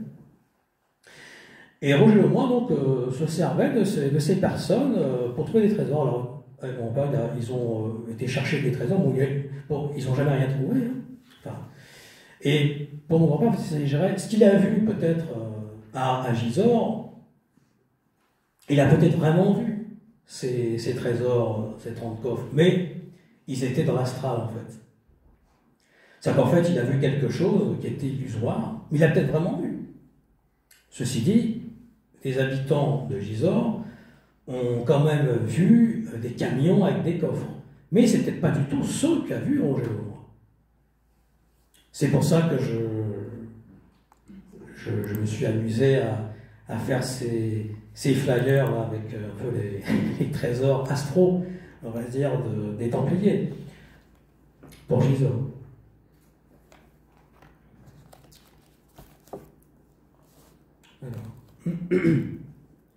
J'avais quelques précisions à faire sur Vincent Plan, qui était donc ancien résistant gaulliste de la première heure. Il fut arrêté à Lyon et emprisonné à la prison de Montluc, torturé par Klaus Barbie avant d'être déporté aux concentrations de Buchenwald. C'est pour ça qu'en fait, on est à la fin de la Deuxième Guerre mondiale. Et donc ces personnes-là, que ce soit Robert Ambelin, qui cachait des armes d'ailleurs, qui cachait des armes dans les loges pour la résistance, ces personnes-là, Levailleur, Planck et tout cela, ont subi, on va dire, les camps, ont subi des déboires de la Deuxième Guerre mondiale. Et donc ils voulaient faire renaître la France, et donc d'où l'idée de Gaulle et de ses réseaux gaullistes. D'ailleurs, il est libéré en 1945, Planck. Par la suite, proche du général de Gaulle, il entre au commissariat général du tourisme en 1946, et puis il fut de juin 1973 jusqu'à 2003, enfin, à son décès, secrétaire donc, général du Conseil supérieur du tourisme, puis inspecteur général. Quant à Pierre de Ribeaucourt, dont on parlait tout à l'heure, il était le petit-fils d'Édouard de Ribeaucourt, fondateur de la Grande Loge nationale indépendante et régulière pour la France et ses colonies, de l'époque. Devenue la Grande Loge nationale française, obédience donc maçonnique importante. Dans cette résurgence, là, je parlais tout à l'heure de Maxime de Roquemaure, à n'en pas douter, c'est lui qui instruit en fait Levailleur. On va dire probablement à la manière du maître à l'élève, sans pour autant que Levailleur puisse au départ percevoir le fond de la volonté de Roquemaure. C'est peut-être lui qui a fondé cette résurgence. C'est pour ça que Jean-Baptiste Pontin le met beaucoup en avant. Les autres personnages l'entourant ne sont que des satellites nécessaires pour la résurgence, on va dire, en raison de leurs différentes capacités intellectuelles, personnelles, médiumniques, ou simplement des grands rêveurs. Si Maxime de Roquemaure, en fait, revêt une telle importance dans la résurgence, c'est parce qu'il fut celui qui eut la charge de s'assurer que tout allait bien se passer comme il faut, dans un plan bien précis. Ce plan donc devait avoir un lieu, un leader et une légende. Pour Roquemaure, en fait, la légende n'était pas une, puisqu'il était porteur d'une connaissance ancienne. Mais était-il le seul à porter cette connaissance? Et donc, c'est là qu'on parle, justement, je parlais tout à l'heure de ces châteaux en Espagne, de Ponferrada, et il y a cette idée de la filiation templière espagnole, la caverne espagnole. Alors c'est très difficile de retrouver la trace de cette caverne espagnole. Seule la chaîne d'Anne, toujours aussi difficile à identifier, fait le lien avec elle. Bon, malgré ces difficultés, on peut émettre l'hypothèse que la caverne espagnole est bien celle qui insuffla, on va dire, au Veilleur, la connaissance nécessaire à la résurgence, qui avait été programmée. Et on parle actuellement, il y a quelque chose actuellement qui se passe en ce moment, par rapport à cette résurgence. Le moment est venu, en fait. Mais moi, c'est ce qu'il pense.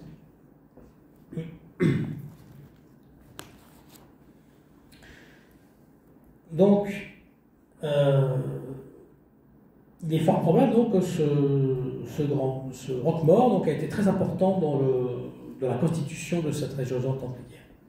Donc, Maxime de Roquemaure.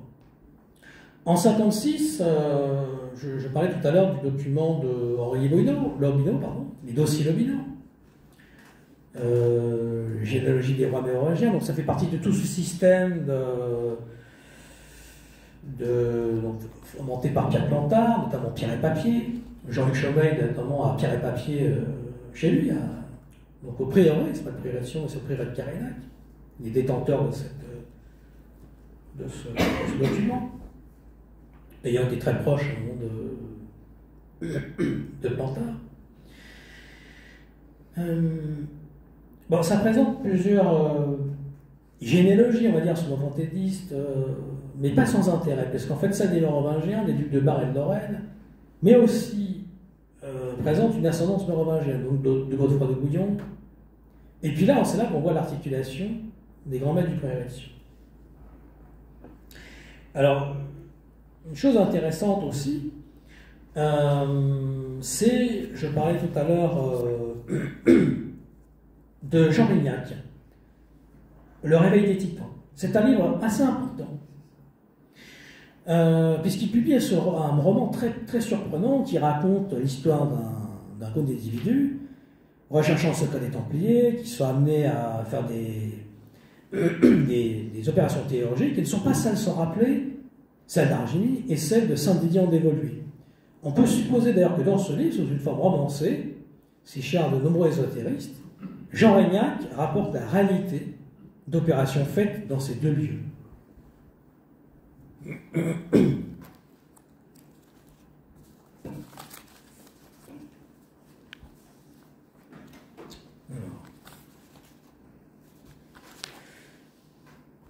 Alors j'en ai bientôt terminé. Là, je vais dire quelques préceptes, on va dire ésotériques et alchimiques. Là, ça réserve un peu plus averti, ça va pas être trop long, sur l'enseignement du veilleur. Alors, on va parler de l'astral, il y a l'astral et l'éther, et là, je parle de l'éther. Donc, l'éther, c'est la densification en fait, de l'essence universelle, porteuse des mondes. Philologiquement, celle de l'éther primordial, c'est la source pure, que procèdent en fait les 4 régimes innés. Il y a le gazeux, liquide et solide, donc ils sont perceptibles dans notre incarnation. Alors l'éther n'est pas le créateur, il est donc la densification essentielle du plus proche de lui. Et voilà pourquoi on situe l'éther à l'origine des 4 éléments qui, en fait, par une céleste décision, sont constitutifs de la matière. L'éther, en fait, c'est, en tant qu'origine, est signé du plus et du moins, donc le masculin et le féminin. Et pour entamer, en fait, sa chute ordonnée, l'éther va, dans un premier temps, être accompagné par l'azote, puisqu'il y a l'éther qui sera Adam, le plus, et l'azote qui sera son Ève, le moins, donc le signe féminin. L'azote, en fait, est le fruit d'une révolte au sein même de l'éther. Révolte voulue par le Père, qui permet d'enclencher, en fait, l'inexorable processus de densification. Donc, en matière nécessaire à la constitution des 4 éléments. C'est ainsi qu'est née Lignée, donc le feu, première androgyne, et l'Adam et Ève. Donc, l'azote, devenu à son tour Adam, signé du plus, qui va s'unir à l'oxygène, son Ève signé du moins, pour entamer en fait le temps 2 de la chute. Ainsi naît donc le gazeux, second élément androgyne de la chute, et la densification s'est renforcée, puisque le gazeux est plus lourd que Lignée. Donc là, c'était des choses que je voulais dire pour l'éther, qui est, on va dire, bon là c'est pour ceux qui s'intéressent à l'alchimie et à l'ésotérisme en fait assez profond de tout cela.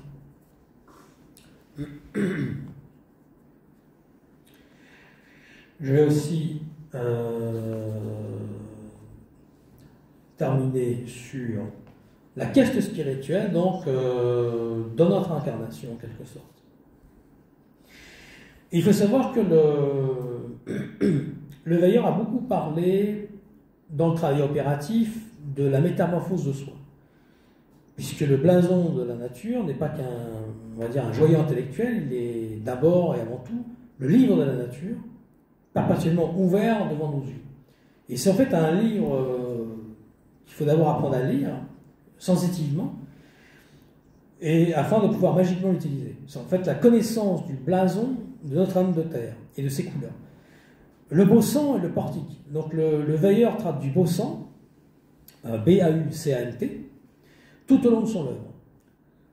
Alors, tout est écrit dans cette œuvre-là.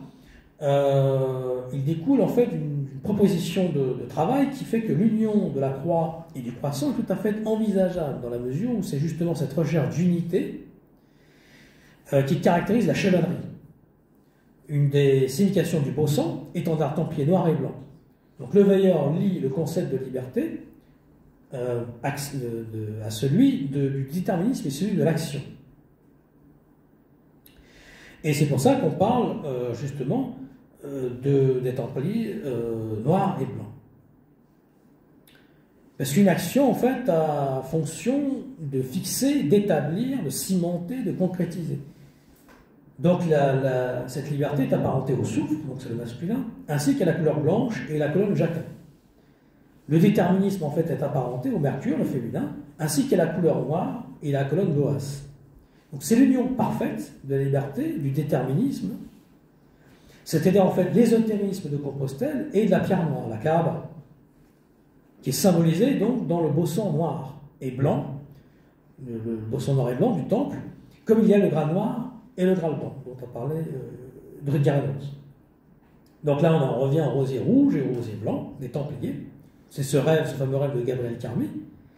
Et le veilleur évoque également, souvent dans son œuvre, la notion de portique.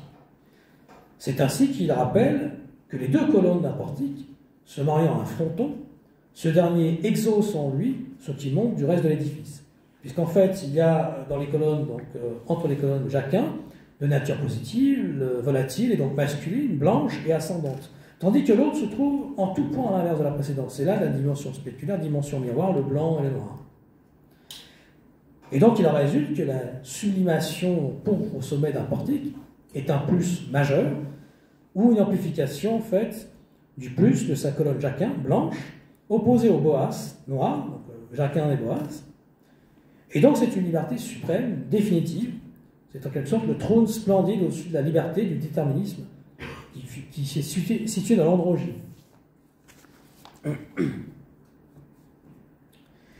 Donc ce qui est fascinant en fait dans l'œuvre du veilleur,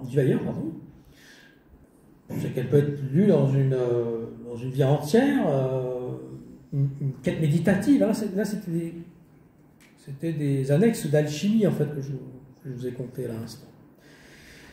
C'est la quête en fait. Parce que même si le terreau est d'ésotérisme chrétien, on peut le voir avec différentes religions, parce que en fait c'est un kaléidoscope. Avec des formes, différentes formes, des appartenances, des chapelles, voilà, somme toute, en fait, on peut relier les soufis de Ibn Arabi, Henri Corbin, l'imaginal, à tout cela. On peut voir aussi dans la Kabbale certaines choses, les veilleurs de l'île de Weizsäule. Enfin, je rappelle que pour vivre ces enseignements et toutes ces choses-là, il faut beaucoup travailler. Donc, je vais conclure qu'en fait, il y a un certain nombre d'appelés, mais peu d'élus. Et je terminerai en disant que la voix qui est la voix, mais qui n'est pas la voix, mais qui est la voix. Les 3 V. Merci à tous.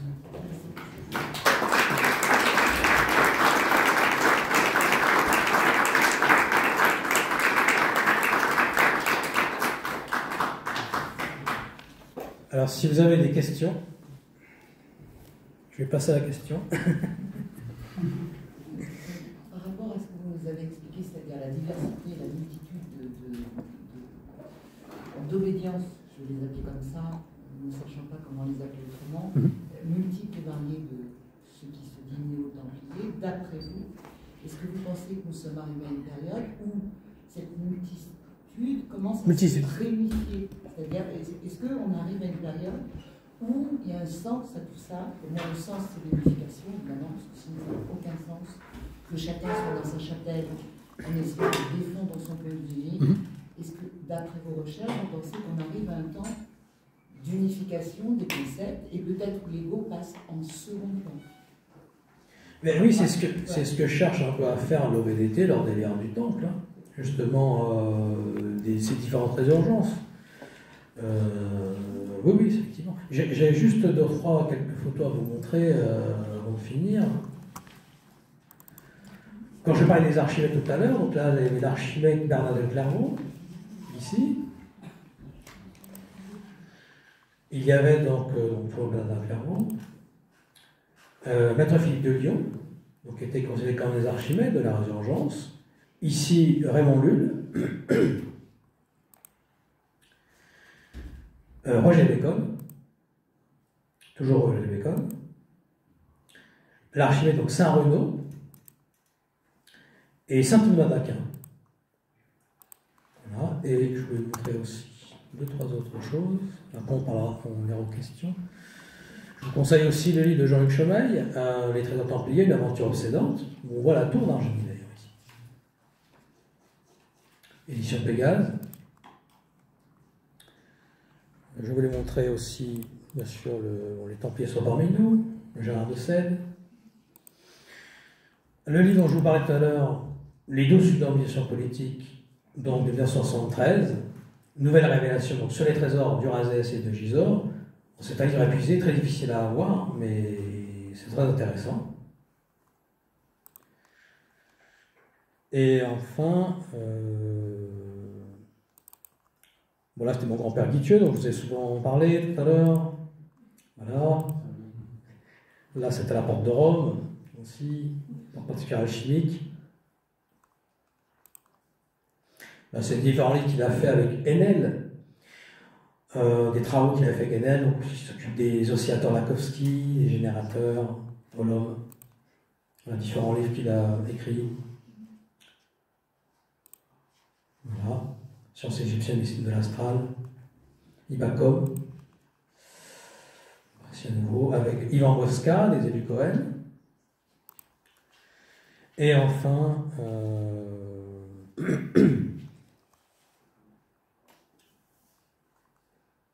là il s'agissait du château d'Arménie avec les tours.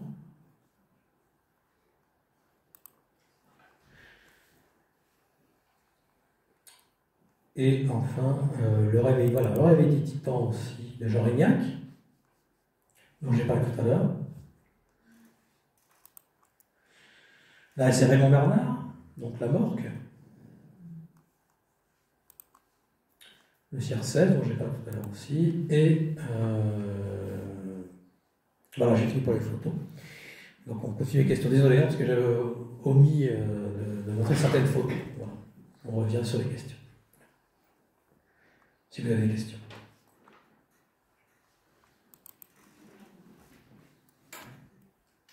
Bonjour, merci. Est-ce que vous pourriez décrire la polarité que vous avez évoquée tout à l'heure entre Raymond Château et Argini? Il y avait un phénomène de polarité, d'opérativité entre les deux. Oui, en fait, l'idée, ce serait qu'un système de contrôle, une société au-dessus, aurait créé cette polarité. Du plus et du moins, et de créer, en fait, de manière à créer un égrégore. Mais là, je ne peux pas en dire plus spécifiquement sur la raison pour laquelle ils font ça, où ils ont fait ça. Où est-ce qu'on pourrait en savoir davantage? Eh bien, le livre de Jean-Patrick Coutal, les Templiers opéraient dessus. Sinon, personne n'en parle. Je suis le seul à en parler de tout ça aussi. Il n'y a pas de livre sur le sujet actuellement. Oui. Et vous ne voyez pas qu'il y a toujours un plan derrière le plan? Ah oui. Oui, finalement, il y a toujours un plan divin oui. qui prend le dessus. Oui, mais c'est ce que je voulais dire tout à l'heure sur cette idée de la résurgence qui il y a la mission sacrée de la France aussi, qui a une importance. La géométrie sacrée aussi. Enfin... Ah ben bien sûr, oui, ça fait partie du plan aussi. Lincoln, l'énigme sacrée. D'ailleurs, là il y a un plan mais autre, hein, c'est très étrange. C'est Jean-Luc Chomet qui fait la reliance avec ça. C'est que en 82, quand est sorti l'énigme sacrée, eh bien on le voyait sur tous les bus, mais partout en Angleterre. Et il suppose que derrière, en fait, il y a un service commandé du MI6 ou MI5 qui voudrait mettre en avant cette résurgence, en quelque sorte. Alors dans quel but? Peut-être pour cacher autre chose. Comme Rennes le Château ou d'autres lieux sont là pour cacher d'autres endroits aussi. C'est un système un peu d'illusion. Hein. Je voulais juste rajouter pour dire que même des plans entre guillemets malveillants, et bien derrière, il y a toujours au final le plan divin qui gagne finalement, et qui peut même se servir de cette... Voilà, c'est exactement, oui. Ressentir au travers de... Oui, exactement. On dit bien que l'ombre sert la lumière. Exactement. Il y a l'ombre et la lumière aussi.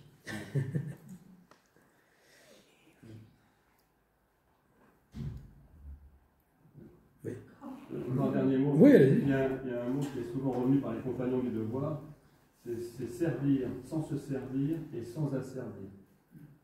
Oui. Et ça, c'est quelque chose qu'on a dans tous les ordres dignes de respect. Et non nobis aussi. L'énergie templière, elle correspond à un lieu et à une fourchette de temps qui a été donnée dans les années du coup 1200, 1300, 1100.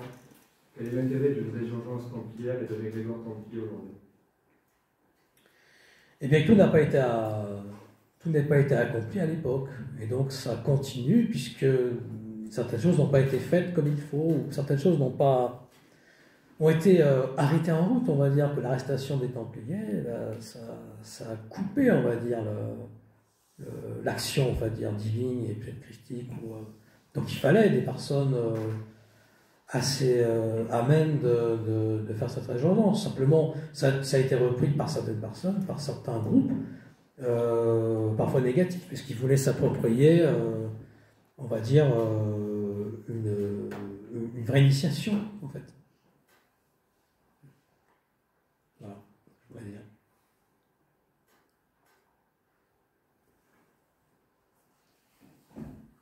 Oui, vous évoquez plusieurs fois la mission sacrée de la France. Selon vous, quel serait le contenu de cette mission et donc le rôle de ces résurgences par rapport à ce contenu? Bien, la France, semble-t-il, effectivement, c'est une mission particulière. C'est pour ça que dans la brochure de Chérizet, de Philippe Chérizet, on voit circuit, on voit cette épée en plein milieu de la France. Il y a l'idée que de la France, quand même, est née certaines actions, on va dire, une certaine spiritualité, un certain particularisme qui fait que la France a une mission. Mais on ne peut pas spécialement en dire plus, ça se fait dans l'intérieur, en fait, plus que d'en parler.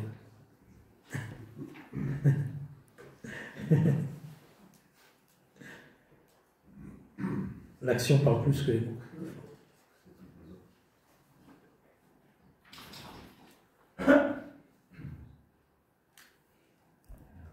S'il y a d'autres questions. Oui. Vous avez parlé tout à l'heure que lors des rites, ils voyaient des orbes lumineux, oui. Des lumières dans les jointures des pierres, des choses, des boules rouges qui apparaissaient. Tout ceci sont des choses qu'ils ont vues réellement de leurs yeux, ou ils l'ont vu sur un plan astral, comme vous nous expliquiez aussi que les 30 coffres, ils les avaient vus dans un plan astral. Oui, alors non, les 30 coffres, ça c'est autre chose. Non, ils ont vraiment vu à Saint-Didier d'Évoluer et au Château de Veillère, oui, ils l'ont vu. Oui, ils l'ont vu vraiment. Ils ont constaté. Quoi. Oui. Et avec des témoignages photographiques qu'ils auraient pu prendre ou, Semble-t-il, il n'y a pas eu de... En tout cas, j'ai pas eu écho, enfin pour l'instant, j'ai pas eu de photos particulières, mais ils ne faisaient pas tellement... C'était pas l'idée de faire des photos, c'était pas l'idée de prouver quoi que ce soit. Eux, ils ont constaté pour faire certains rituels, certaines choses, pour actionner, on va dire. Mais il ne s'agissait pas de prouver, c'était un travail interne. D'ailleurs, mon grand-père Dithieu avait été employé par Jean-Luc Chomel et Gino Sandry en 1976 pour des travaux géophysiques de Rennes-le-Château. Mais les cartes géophysiques sont restées en interne. Parce que c'est un travail, en fait, pas seulement pour le grand public, mais c'est un travail de recherche personnelle. Voilà. Donc il y a peut-être eu des photos, en tout cas, elles sont restées... c'était pas du tout des vues de publication, en fait. Ces recherches-là n'avaient pas l'ambition de faire un buzz ou pas. C'était vraiment un travail de recherche interne pour trouver des lieux qui faisaient office pour parfaire la pierre et le grand homme. C'est ça l'idée. Ça aurait été bien, au moins, pour montrer à son petit-fils. Eh oui, bien sûr, oui. Mais j'ai pas, en tout cas, je sais qu'il avait certaines choses, mais il faisait pas de photos spécialement, quoi. C'était pas le but, en fait. Voilà. Merci. Ouais. Oui. Vous avez dit qu'à 15 km de Virginie, du coup, il y avait un rituel qui avait eu lieu. Quel était-il? Pour quelle raison et où? C'est le château de Sous-la-Connasse, qui se trouve à 15 km Et donc les frères Sougas auraient, en fait peut-être pour protéger l'autre château, il faut savoir que ce château a la même tour. Et donc à 15 km, il s'agissait peut-être de protéger le lieu beaucoup plus connu et de faire certains rites, on va dire, d'appel, de manière à ce que le grand public n'aille pas voir ce Soulaconas. C'était volontaire, en fait, pour protéger le château principal, on mettait un autre lieu de manière à conserver cette tradition, on va dire. Voilà. Très peu de gens savent, hein, ce château dessous, quasiment personne n'a parlé de ça. Voilà. Qu'est-ce que les Templiers n'auraient pas acheté qu'ils pourraient faire maintenant? J'ai pas entendu. Qu'est-ce que les Templiers n'auraient pas achevé Oui. qu'ils pourraient faire maintenant? Ben, leur arrestation a fait qu'ils n'ont pas pu achever leur mission totalement, donc c'est pour ça qu'elle continue actuellement. Quelle est cette mission? Comment? Quelle est cette mission? Cette mission, c'est de préserver une certaine tradition. Il faut savoir que les Templiers, beaucoup pensent qu'il s'agit de guerre sainte ou ce genre de choses, mais non, mais déjà ils avaient une connaissance,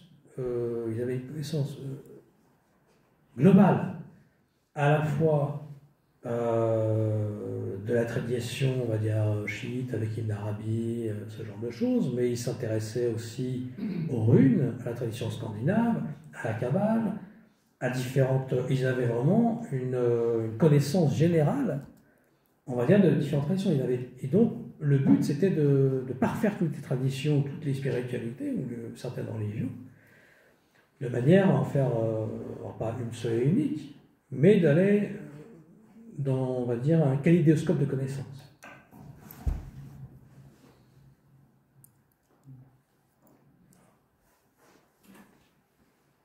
Oui. Cette tradition, elle a été préservée uniquement par l'ordre dont vous parlez, ou il y a également d'autres organismes au PIF Memphis Israël qui auraient pu récupérer certains éléments? Il y a énormément de traditions, il y en a autant que de fromages en France, on va dire d'ordre templier aux templiers. Hein. Qui n'ait pas été altéré. Qui n'est pas? Qui n'ait pas été altéré. Ben, alors moi, je conseillerais l'OVDT, l'ordre des Verts du Temple, qui eux sont assez pacifistes, ils ont une vision quand même assez traditionnelle, on va dire, non, il n'y a pas de dérive en fait.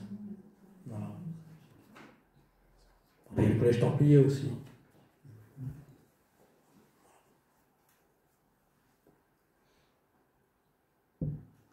Oui, ce que je voulais dire, d'abord, merci pour cette conférence qui était très très dense. Vous nous avez donné un maximum d'informations. Oui. Maintenant, pour ma part, je voudrais donner mon témoignage, parce que dans le jeu de loi initiatique, je suis tombé sur la case Templier, c'est pratiquement inévitable. Et alors, je pense que les ordres des Hauts-Templiers actuels sont des créations ex nihilo. Il n'y en a aucun qui peut réellement prouver une filiation depuis les premiers Templiers. Par exemple, moi j'étais dans un ordre qui avait la filiation Plapra, mais même de l'avis du grand prieur, c'était une filiation plus légendaire que réelle. D'autre part, il ne faut pas oublier que les Templiers, et ça c'est inquiétant, c'est des moines soldats.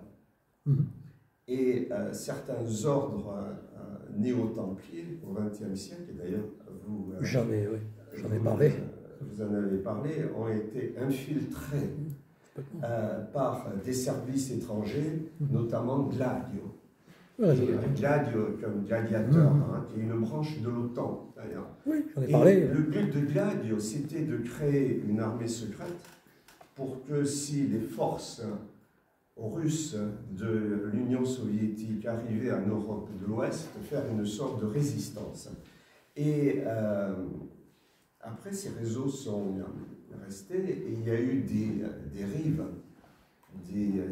terribles. Oui. Les tueurs du Brabant en Belgique, la tuerie d'Auriol en France, Donc, il faut faire très, Ah ben oui, très attention. je Parce mets que en parfois, garde pour ils les sont derniers. noyautés. Et il y a le rideau de fumée, Mhm. l'aspect rituelique, le décor, les capes. Mais derrière ce rideau de fumée, il peut y avoir autre chose qui peut être parfois dangereux. Ah ben, je cite aussi de Roger Facon, les Templiers de feu, quoi, du feu. Quoi. Voilà. Ben, il y a plein de choses qui se sont passées, ouais, c'est vrai, à divers niveaux. Serge Jutin aussi a eu des sacrés soucis. Avec sa femme, enfin, il a sorti un livre à l'époque chez JMG. Enfin, J'ai bien connu Serge. Ah oui. Serge, Ah, d'accord. Oui, oui. Alors, quand nous, on était dans ce groupe néo-templier... Le Fabre Palapra. Oui, qui était l'OSMTH. Hein. Ah oui, ouais, d'accord. C'était l'OSMTH. Oui, oui, j'en ai parlé un petit peu. En fait, il y avait la croyance quand même qu'il pouvait y avoir peut-être une filiation templière authentique. Et alors, au sein du cercle intérieur de l'ordre de Malte, c'est-à-dire au sein de l'ordre de Malte, il y a l'aspect extérieur qui est hospitalier, que tout le monde voit, et il y aurait un cercle intérieur très secret, Royal Ordre de Malte, où là, il y aurait une filiation templière et qui, elle, pourrait être authentique. Mais c'est très difficile déjà de rentrer dans l'ordre de Malte, et encore plus difficile de rentrer dans le Royal Ordre de Malte. Voilà, donc on a eu aussi l'idée, enfin, on a eu le ressenti qu'il y avait beaucoup de coquilles vides. C'est-à-dire que nous, les commanderies qu'on fréquentait, il y avait le rituel, il y avait le décor, mais à part ça, comme le corpus doctrinal, il y avait rien. Et donc après, moi j'ai voulu quitter parce qu'on n'a pas de temps à perdre dans des coquilles vides. Maintenant, c'est peut-être pas le cas de tous les autres néo. Oui. Je ne vais pas faire une généralité. Oui. Je parle de ce que j'ai vécu de l'intérieur. Ouais, c'est comme disait le veilleur, on n'a pas besoin de se bien gaulois. Pour... Mais oui, c'est très intéressant votre témoignage, oui. Effectivement. Oui, pour les dérives, j'en ai un peu parlé, justement, des dérives politiques, des dérives... tout n'est pas idyllique. Hein. Faire très attention.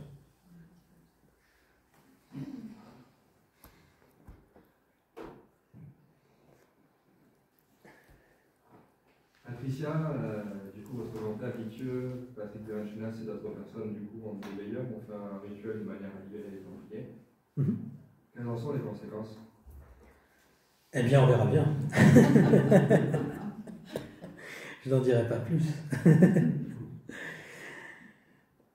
On verra, oui, oui, quand ils ont sorti les Templiers de l'Astral, oui. Effectivement, dans le livre, oui. On verra ce qu'il en résultat. Moi, je reste aussi circonspect sur certaines choses, comme je l'ai dit, ces Templiers ou désincarnés. Qui étaient-ils? Quelle garantie on a que c'était vraiment des Templiers? C'est ce que sous-tend un peu, justement, Daniel Robin dans les Templiers d'Agartha. Moi, personnellement, je pense aussi qu'il y a cette idée de système de contrôle dont parle Jacques Vallée dans le Collège Invisible, où apparaîtrait très bien pour certaines personnes en fait de l'OVNI, d'autres ils veulent voir des Templiers, d'autres ils voient le dogman, d'autres ils voient... Et en fait, il s'agit de la même chose qui, d'une bonne main de maître, agit pour nous montrer quelque chose. Et là, on revient au mythe moderne de Jung, 1958. Donc cette idée que le phénomène ou les phénomènes agissent en dimension spéculaire de notre inconscient, de l'inconscient collectif, et agit en fonction de nos désirs aussi, nos peurs. Voilà, donc je reste très prudent, on va dire, sur la véritable nature même des archimèdes qui ont pu apparaître à l'époque de la résurgence. Qui étaient-ils vraiment derrière l'image qu'on leur a donnée, qui ont été données à ceux qui avaient les contacts? Voilà. Personnellement, il y a un élément qui m'intrigue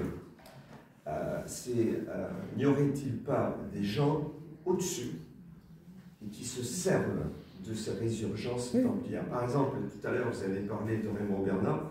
Raymond Bernard se référait à une initiation dans une crypte donnée par un certain cardinal Blanc. Oui. Il a refusé de donner l'identité. Le cardinal Blanc. Oui. Voilà, il y a deux hypothèses. Soit c'était une légende pour asseoir son autorité, soit réellement, j'aurais tendance à penser qu'il s'est réellement passé une initiation.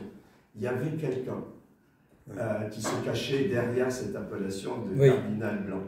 Même chose pour l'ordre du temple solaire. Il y avait le tristement célèbre Dimambro qui des fois se rendait en Suisse et il disait « Je vais rencontrer les maîtres de Zurich ». Et il revenait de là, de ses voyages, comme transfiguré, comme s'il avait vu des choses extraordinaires. Et parfois, même de retour de Suisse, il donnait dans son ordre du temple des ordres qui allaient à l'encontre de ce qu'il avait décidé avant. Et donc, qui étaient ces maîtres de Zurich qu'il allait voir? Alors, j'ai plusieurs pistes. Les supérieurs inconnus. Des supérieurs inconnus, mais voilà, ça peut très bien être aussi des agents de Gladio ou des membres d'une société secrète supérieure et qui tirent les ficelles. Qui fomentaient, voilà, et qui, eux, vraisemblablement d'ailleurs, se réfèrent à une mystique complètement différente, mais qui les utilisent dans certains buts. Le cardinal Blanc a été longtemps débattu, pour certains milieux, notamment Ivan Arti dans Le Monde, en 97, à l'époque, justement, où il y avait toute cette affaire de cardinal Blanc. On ne dira pas qui c'est, le cardinal Blanc, on le sait. Ça fait plus que moi, parce que moi, non, je n'ai pas de certitude. On en parlera après, c'est en privé.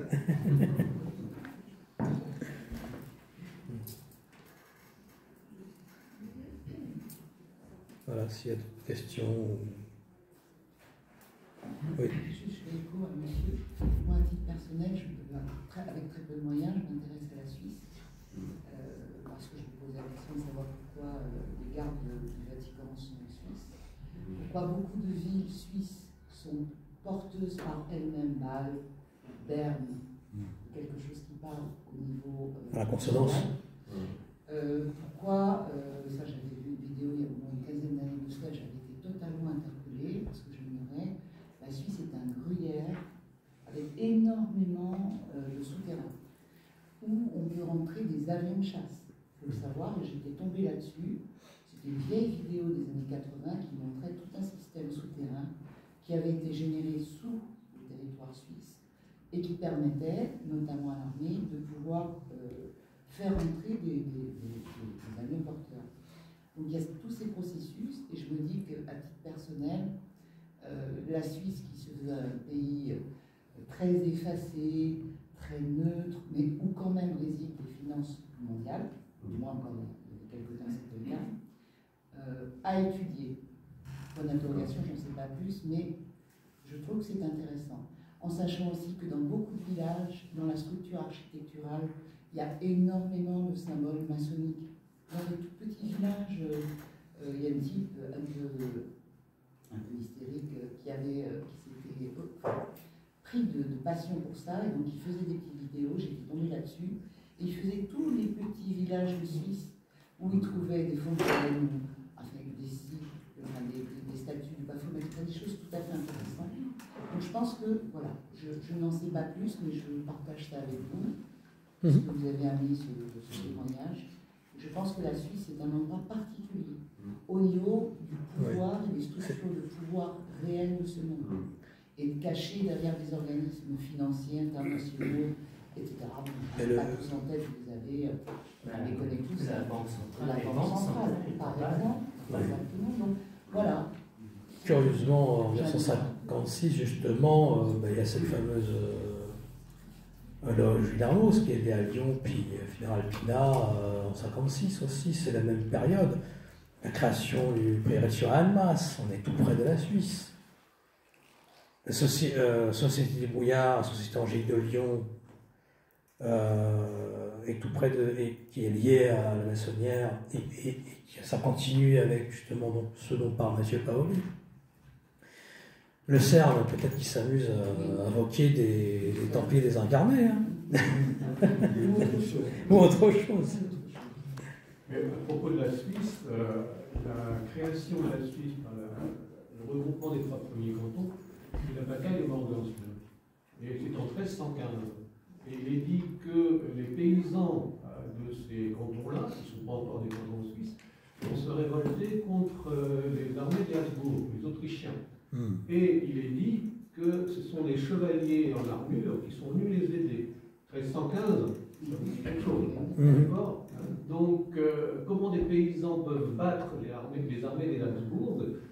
Il y a quand même là, historiquement, une explication dont on parle peu, parce qu'on parle du Portugal, Thomas, on parle de l'Espagne, on parle de l'Écosse, mais on n'évoque jamais cette histoire de l'arrivée potentielle possible en Suisse de certains temps. Et puis les Habsbourg aussi, lié justement à Neuchâtel aussi, dans notamment le livre de Jean-Pierre Montaigne, l'Arcane du Roc Noir, où il évoque un peu aussi ça, avec l'Autriche aussi, le lien avec l'Autriche. C'est pour ça que je faisais le lien avec Lands von Dievenfels. De toute façon, il y a un château ou d'autres lieux sont en miroir d'autres lieux. Comme Redan disait, le Var est le miroir de l'autre. Avec Comte sur Artuby, ces lieux importants, la Corday de Montfort sur Argent. Il y a pas mal de commanderies en fait qui sont liées les unes aux autres. C'est pour ça que je parle de triangle en quelque sorte. Il n'y a pas que le triangle d'or, le triangle d'or.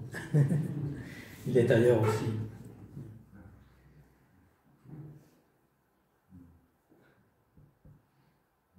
Voilà, je ne sais pas s'il y a d'autres questions. C'est un sujet prolifique. On peut parler des jours. On pourra en parler longtemps. Non,